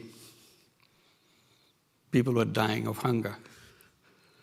Here I am coming from the United States because Bangladesh became independent. I quit my job. I was teaching in the United States. I was full of enthusiasm. There's a new nation waiting. And come to Bangladesh at the beginning, 1972, June. But very excited to create a new country for us. That all these dreams that we had to be an independent country, taking care of ourselves, living a respectful life for all of us, ended up in nightmares. Dreams turned into nightmares. And the ultimate was the famine in 74. So I got extremely frustrated because dreams have no meaning anymore. All you see is extreme poverty everywhere. So I thought, subject that I teach is responsible for it. I teach economics. I said economics is just a make-believe stories because it doesn't reflect the people who live around us. So I left, lost all the faith and confidence in the thing that I teach. And I felt very reluctant to teach this to the young people.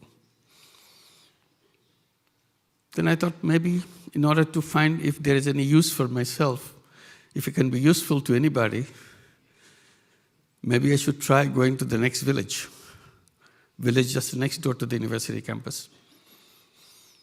So that's why my work now began something to explore every day if I can make myself useful to at least one person, even for a day. So that was the beginning.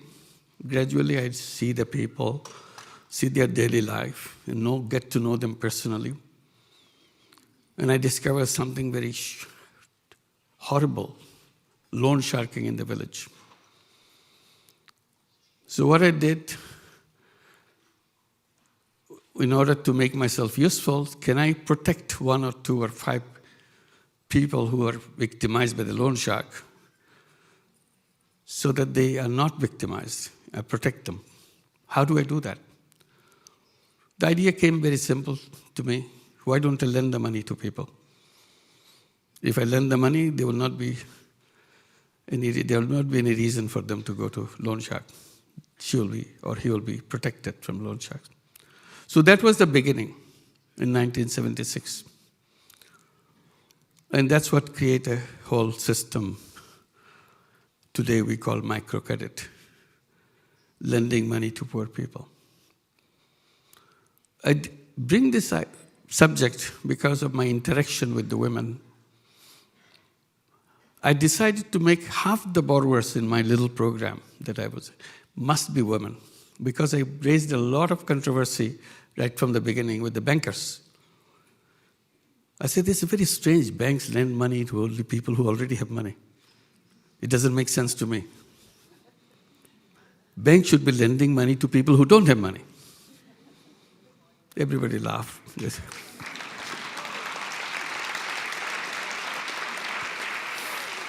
But I was very serious.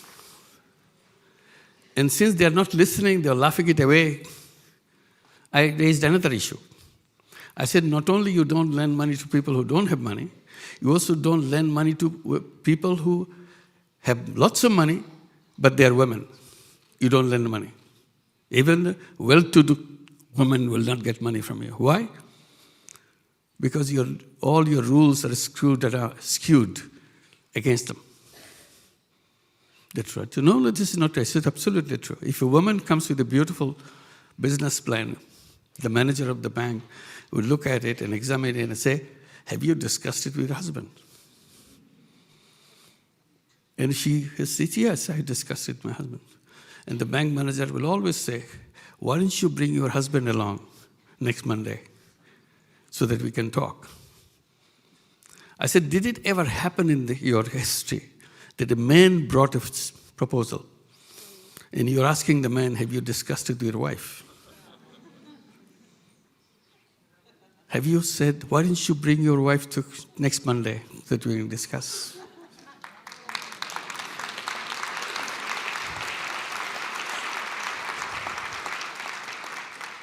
So the institutions that we built, every one of them, very quietly is skewed again.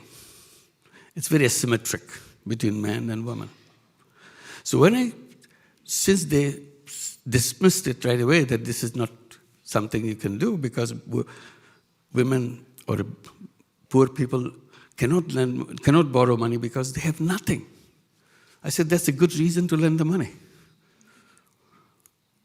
So you can't lend the money because they are not creditworthy. I never heard the word creditworthy before. So what does it mean? So, they are not able to pay back.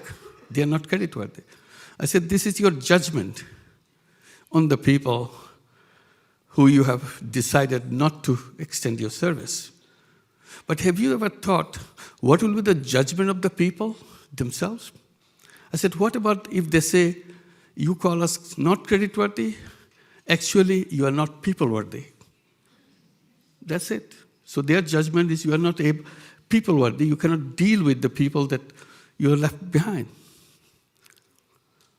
So I said, let me try to do that.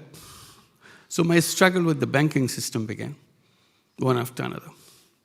They were saying, it's a completely useless thing that you are doing. It never works. But I continued. But that's not the part of my story that I want to tell. It's a story with the women. I decided half of them will be women, half the borrowers. I go to the women. I cannot go because I'm a man. In Bangladesh at that time, men cannot go and meet a woman because of religious restrictions. So I take my girl students to send to them, to talk to them. And the common experience from all the students is the moment you talk about lending money, doing something, borrowing something, they will say, no, don't give money to me. Give it to my husband. So I said, my God, here I'm trying to do something. They are now telling me to go to the husband. So my students were very frustrated. They said, maybe we should abandon this, because they said they don't know anything what to do. So I thought for a while, and I told them, look, when a woman says, I don't know anything, I'm afraid to touch money. I never touched money in my life. Always remember, this is not her voice. This is the voice of the history which made her. Ever since she was born, she was told by everybody around her in the family, she brought misery to the family, being a girl child. So as she grew up, she knew that she has done something terribly wrong to the family, being a girl. So she tried to grow up as an invisible person. She doesn't want to draw any attention to her. Just be there somehow. Now you want to give her money. She immediately recognizes the moment she takes money, she will be visible. She doesn't want to be visible. She's surrounded with layers and layers of fear around her. That's what the society has done to her. That's what I'm talking about, the male society. Made her believe that she is somebody who should be punished, being a girl. So she's trying to escape from that. Our job would be to go back to her again and again, very quietly, very sympathetically. Try to peel off the fears, layer after layer, hoping that someday one of them, all the women that you talked, one of them will say, maybe I should try. What can go wrong? Everything is wrong for me. This will not make it any more bad things for me. In outer desperation, he will join it. I said, that's the day we're waiting for. Once she is done, if she is successful, then her neighbors become very curious. How did she do that? And that will start the whole process. It took us 6 years of continuous fighting with this issue. And in 6 years, finally, we made 50-50. We're celebrating that we made it. Everybody says you are stupid, you're lending money to poor people, that's bad enough, now you want to lend money to poor women. That's absolutely crazy. But we did that, we're celebrating ourselves. Then we start noticing in our work, now 50% are women, 50% are men. We see money going to the family through women brought so much more benefit to the families. Same amount of money going to the family through men. Every single case. We look at each other, how come? We didn't expect that. We thought we'll have trouble with the women. We don't have trouble, rather we have extra mileage out of it. Then we said, why are we sticking to 50-50? Why don't you just remove that idea? Focus on women. Ever since we are focusing on women and made a completely different picture. Now Grameen Bank today, after 42 years, it works every single village of Bangladesh. We have over 9 million borrowers in Grameen Bank. Almost all of them are women, 97% women. Amazing thing happens out of it.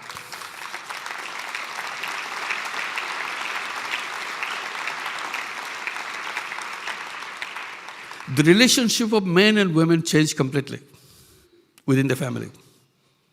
When she began, women's position way down, men's position is way up. With each loan, her position moved up. And the gap between the two gets closer and closer. At one point, they became partners, real partners in business and doing things. Husband listens to her because now she has income coming in.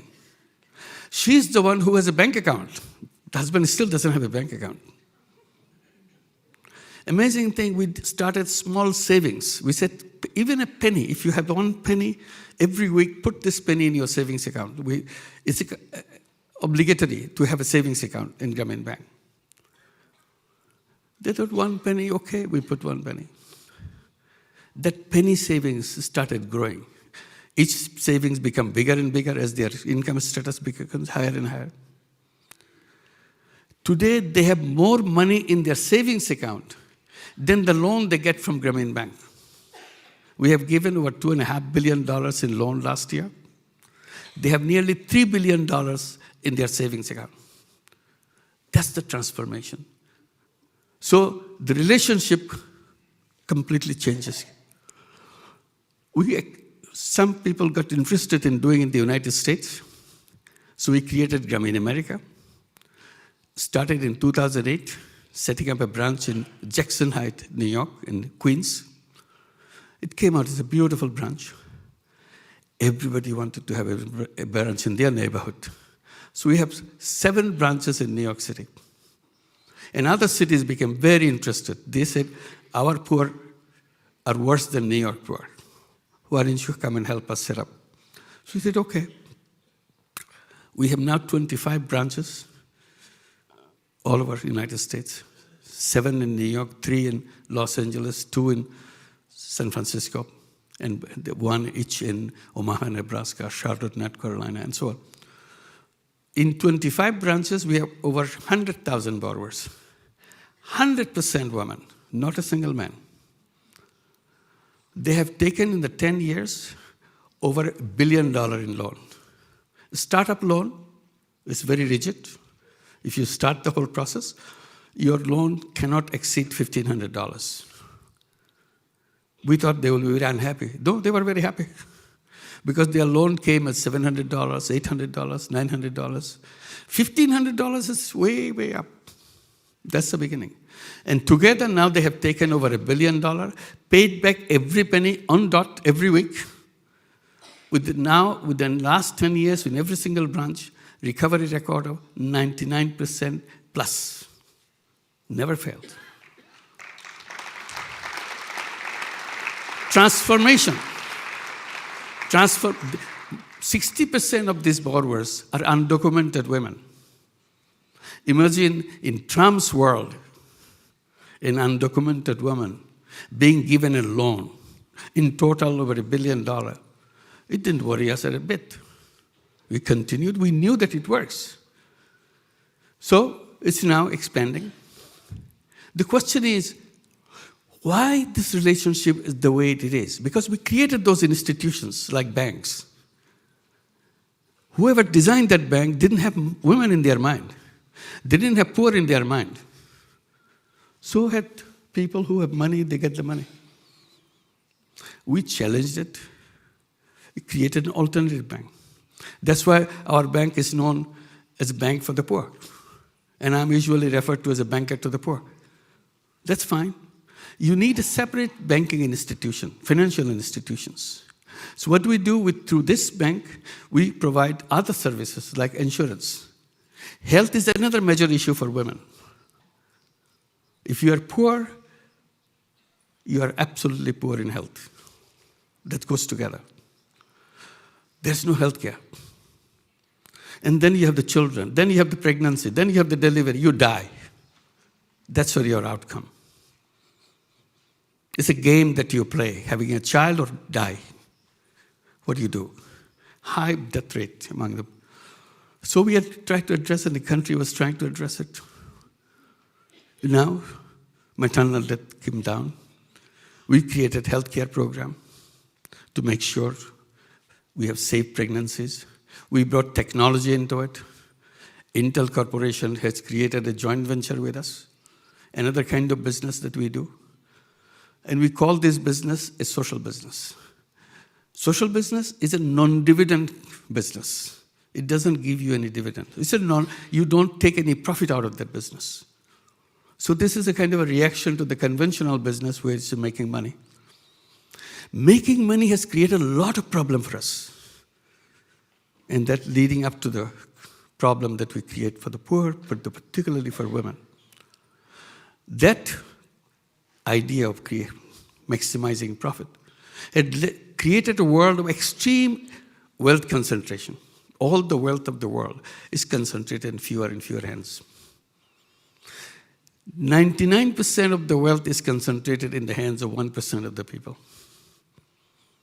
So what gets to the rest of the people? 1% of the wealth for the 99% of the population.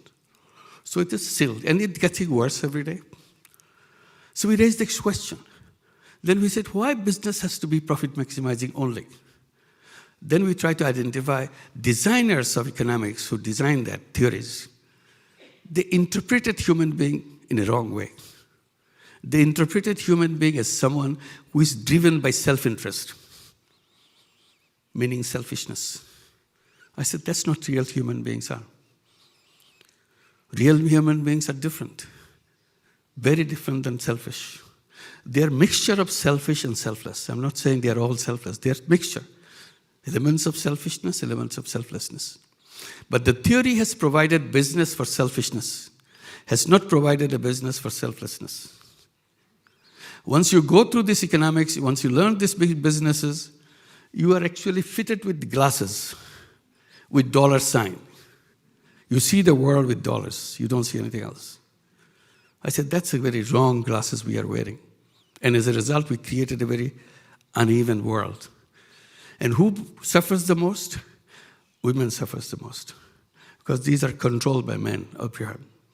So it's not only the weapon, it's also your position, legal position in the family, legal position in wealth. Most of the cases, women don't inherit anything, no matter how it is said. So this is one way. She is disinherited. So it continues our system and so on. And as a result, the relationship gets worse, not better. So no matter how we try to put it. So I said, when I say about social business, that's another kind of business. Business based on selflessness. If you agree that we have selfishness and selflessness, then we have to create two kinds of business, selfish business and selfless business. So selfish business exists, selfless business doesn't exist. We are creating it. I said, all I'm trying to do, replacing the dollar sign glasses with bifocal glasses, with dollar sign and a people sign. It's up to you to decide which way you want to go. But that option is not created by the system. That's where we go wrong and create this massive amount of problem. We talk about the poor women as we work with them. Healthcare is the issue. We see toilets. Bangladesh at that time, the early 70s or late 70s, didn't have any toilet in the villages, like many other countries around the world. So we drew attention to our borrowers. Can we have toilets in our homes? They said, no, we are poor people, we cannot afford toilets. One of the first thing we did, why don't we dig a hole and use it as a toilet? For them, that's the first thing to do. They cannot now say that we are excused that we don't have money. I said, all you need is if you half an hour job and you can get it done. And that's it. We made a rule, if you want to join Grameen Bank, you have to dig a hole and use it as a toilet. This is a testimony that you are serious about Grameen Bank. And people have to do that. Otherwise, you cannot get in. So that became a habit for me. Every time she plans to join Grameen Bank, she has to dig a hole. And then we introduced a sanitary latrine loan. We give her a loan to buy a sanitary latrine, but that doesn't exist in the village. So we created a company, a social business company, to produce toilet in the village so that she can go and buy and set up a toilet. With 9 million families that we have in Grameen Bank, guaranteed that every single family has their sanitary toilet out of their own money. It's not a free toilet. It's a paid for toilet. They pay for it. And it impacted on the other families in the villages. Impacted on the families who were well off. Their women protested to their husbands. How come the beggar woman has a toilet? We don't have it. So out of the pressure, all families now have to have toilets. Toilet is important not only hygienic reason, for security reason. Many of the rape cases that you talk about, it's very easy when women are looking for a safe place, secure place for her. That's where she is attacked.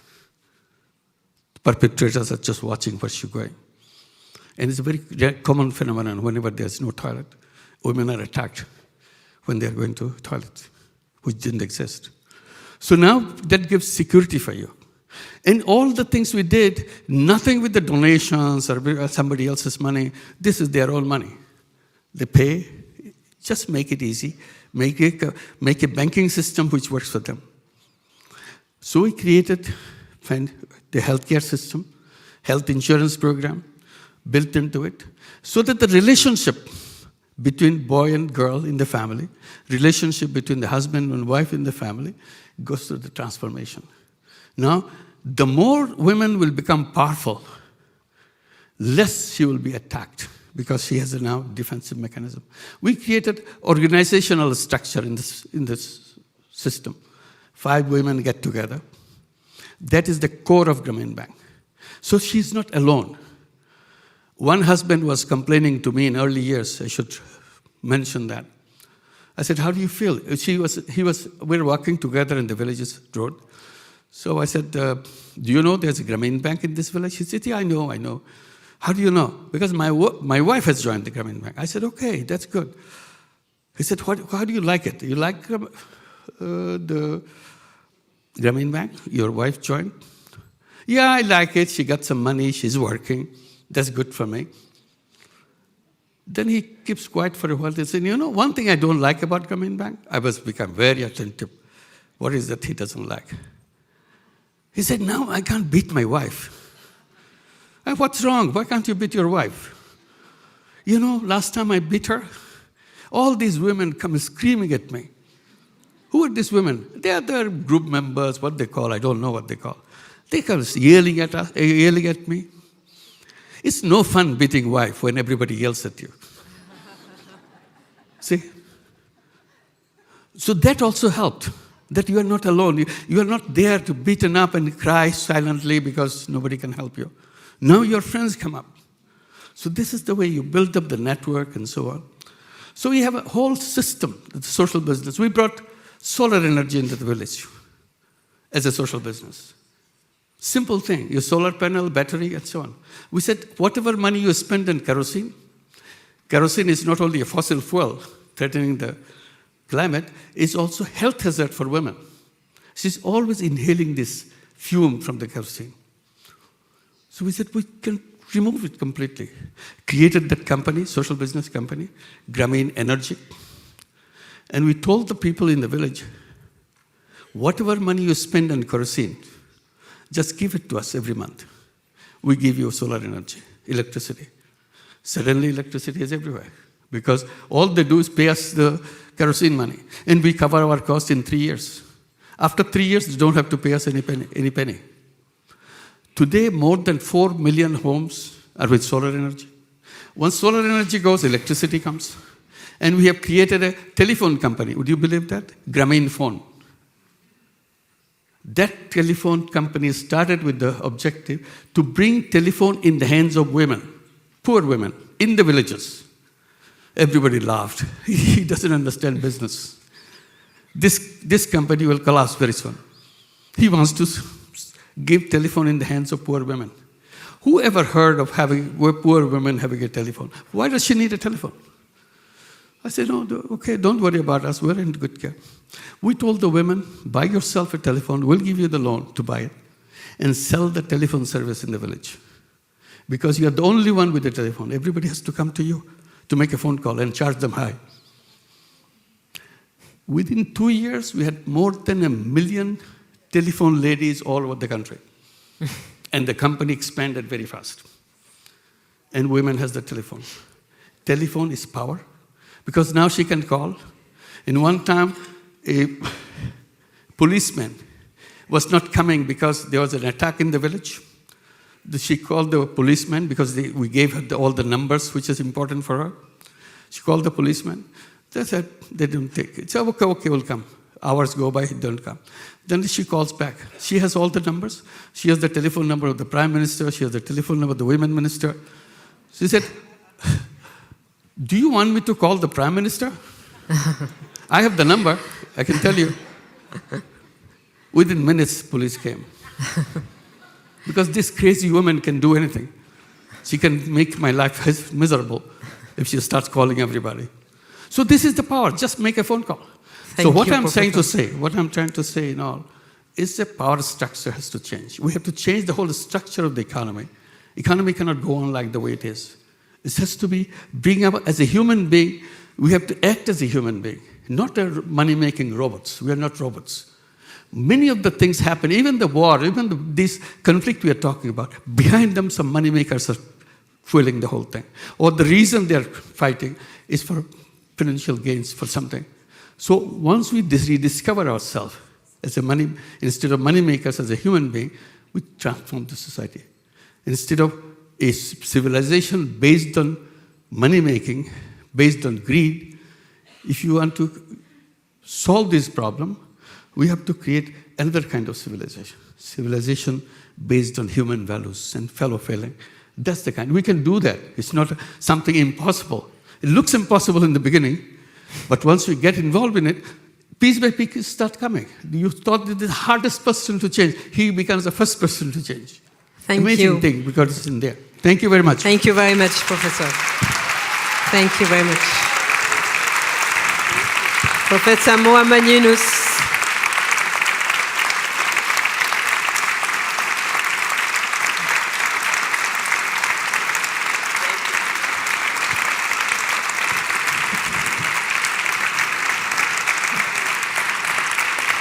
Oh, they're standing up.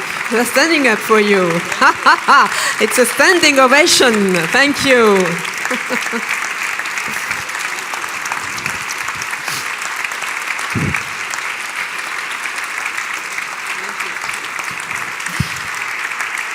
It was already hard.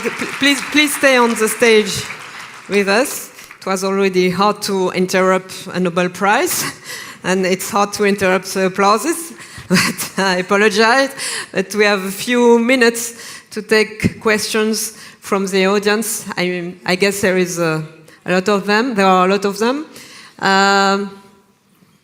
We have some lights on the audience. Thank you.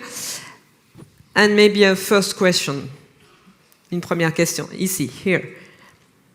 Hello. My question would be here. Monsieur. Sometimes, do you always give money, or do you sometimes give machinery, or maybe even animals for agriculture? And do all the women, when they use the money, do they work full time, or are some able to work half time and maybe pursue an education? Or is that only for the generation after, for their children maybe? To give you a quick answer, we don't buy anything for them. They're smart enough to buy the right animal. If we buy, we'll buy the wrong animal. So since your money, you go around, find the right one that you need. We don't buy the machine for her. We give the machine money. So you buy the machine that you want. So that they have selection, they have confidence. This is my machine. This is what I bought. I searched through everything. This is the found it right away. We see that entrepreneurship. See, another thing, wrong thing the economic system has done, it has asked everybody to work for somebody else. So I think that's a very wrong thing. Human beings are not born to work for somebody else. By nature, human beings are entrepreneurs. But our theory made us believe that we have to work for somebody else. As people say, oh, no, that's not true, because not everybody is an entrepreneur. I said, don't tell me that, because I have 9 million entrepreneurs in Bangladesh, all illiterate women.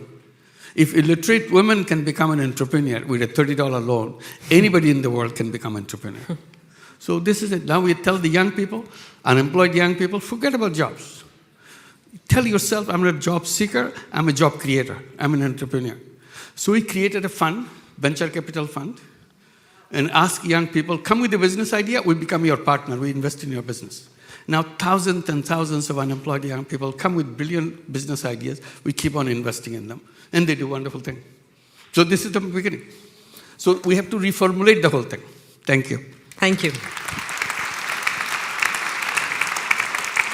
Professor, maybe we'll take several questions and then you answer. Je crois qu'il y a une question ici, devant. Can you raise up the light, please? Because we can't see the audience. Alors, il y a une question devant, là. On a déjà des microphones ici. Oui, mais où? Il y a plusieurs... Ici, au fond. Au fond. Est-ce que vous pouvez vous lever? Voilà, là, here, she's here. I wanted to Yes, thank she's you here. very much for your long journey. We strongly believe that women are the force for change, but men like you have, proved that change can be realized. My country originally is Iran. Our country is not in actual war but the people of Iran have been in war against the government for 40 years. Sexual violence has been a form of a tool, a weapon used against women in prisons. It's still used in prisons to just silence everyone in the streets, in schools, universities, in every single form. And for example, just to tell you, when Khomeini came to power, the first thing that he instated was violence against women, and he ordered a religious decree, a so-called religious decree, that virgin girls must be raped before execution, so that, why? So that the doors of heaven will be closed to these innocent girls. This goes on until today, and I wanted to thank Her Royal Highness for this very, very inspiring two-day session, because we've learned that when you can listen, you can rise up, and we really need to listen to each other because people need to be heard, and the stories, issues can be changed, and I really hope my country is not in conflict, but the issue of violence against women must stop everywhere. And once again, I wanted to thank you and everyone who participated and helped us, listen and to be able to stand and speak and rise up. Thank you. Thank you very much. Thank you very much. Thank you. Thank you. It was a testimony. It's important, just to react, it's important to speak out, which is the theme for the conference. It's very important to speak out. But speaking out should also lead to action. Without action, speaking out may help a little bit, but may get diffused. So ultimately, it is the action. And we sometimes talk about making impact. I try to quickly protest that. I said, well, I'm not interested in impact. I'm interested in solution. I said, impact is a halfway through. We want solution. We have to change things. If you go through the same road, you'll always come back to the same destination. There is no option to it. If you want to go to a new destination, all the things that we are talking about, you have to build new roads. Old roads will not take us there. So that's the action part. We have to build those new roads. Thank you. Thank you. There is another question. Yes. I was very much impressed with the way you explained that you knew that what the women were telling you at the beginning was not their real voice. So I would like to profit from the occasion of seeing you in person to ask you, where did this conviction come from? How did you know that it wasn't the real voice of the woman? It's the same thing that I felt that I can lend money and get it back. I have no experience. I've never taken a course in banking. I'm glad I didn't take it, because if I take it, I'll be another banker. So I couldn't do that. So that, because your mind is free, and you believe in something and you pursue that until it's proven wrong or it's proven correct. So I continue to pursue that. I was not sure whether this thing, the Grameen Bank that I'm doing, finally will emerge. Everybody said, you'll collapse. Everybody will stop paying your money. Today they do it, in future. Same thing there. I started believing in something, I still believe it very firmly. All human beings, every human being is packed with unlimited creative capacity. Whether you're born on the street or you are born in the richest family, you have the same creative capacity. Simply, society never gives the chance to the person who is born in the street. That creates all the difficulties for the society. And I gave the example of a bonsai tree. I said, if you take the seed of a tall tree, put it in a flower pot, you'll get this big. I said, poor people are bonsai people. There's nothing wrong with their seed. Simply, society doesn't give the space to grow as tall as everybody else. So this is what I believe, and this is what I pursue. Thank you. Thank you. There is a question here. Please. Thank you very much for highlighting the obvious misogynistic presence of men all over the world and how they see women. As my question is direct for you, with your successful approach to empower women in your community, in your country, and across. Is there, by any chance, any future ideas to bring those projects to Africa? It's all over Africa right now, very small groups of people doing that. It's all over East Africa, West Africa, everywhere. You name it, there are some microcredit. This is known as microcredit or microfinance. There are associations in every country of microfinance operators. Well, it's not yet in South Sudan, so... South Sudan, maybe, I'm not saying that it's not, but maybe you're not familiar. Maybe there's some NGO doing a small work. But the idea is there. So it's not us doing it. We developed a system which works, and people followed that. We can get you connected with the nearest person that is. We work in Uganda. We are physically present in Uganda. We are in Kenya physically because of social business, not on the microfinance. There are plenty of microfinance in Uganda, Kenya, and Rwanda, and other places. So this is it. That the social business is the new thing which is emerging, and we are very happy about that. Thank you. Unfortunately, we have no time for other questions, but il y a une dernière question. Madame, Votre Altesse Royale, pardon, Madame la Grande Duchesse. Dear Professor, it's not a question, it's two experiences that I'd like to share that I had the honor of living with you, if you permit, to illustrate what you just said. The first story is years ago, first time I met Professor Yunus in Bangladesh, I met a mother who had a little boy of 10 years old, and she received me in the village that we visited together. 10 years later, I went back to Bangladesh, I went back to the village with Professor Yunus, and this extraordinary young man stood up, spoke in perfect English, and said, I want to thank here Professor Yunus and my mother, because thanks to Professor Yunus, I am today a pilot in the Bangladeshi Airlines.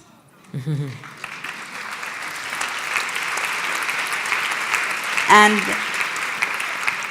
we were all crying. Professor Yunus was crying, I was crying, the mama was crying.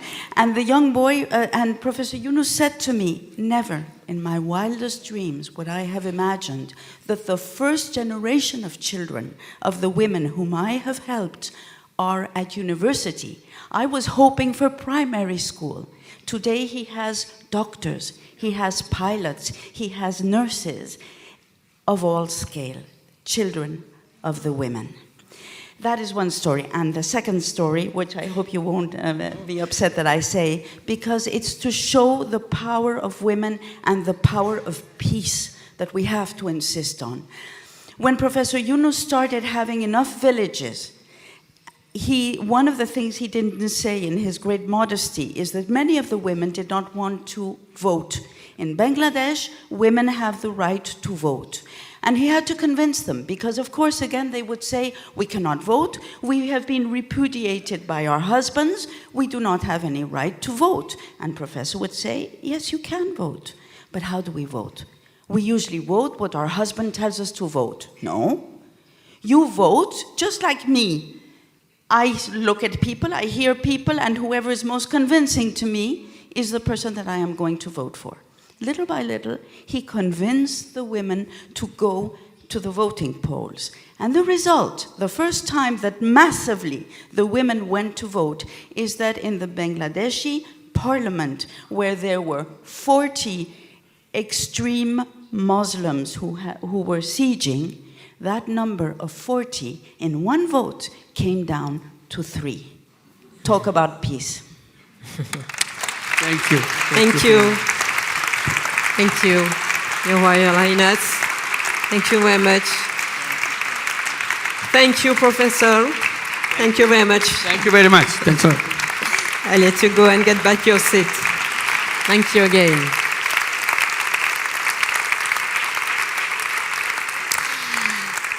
Alors, nous allons continuer à travailler. Vous avez 10 petites minutes pour rejoindre les lieux des workshops qui s'affichent, enfin, au cas où vous ne seriez pas. Dans la salle B, Know the System, Fix the System. Dans la salle C, Uniting Systems for Justice. Dans la salle D, Innovating Technology and Finance for Good.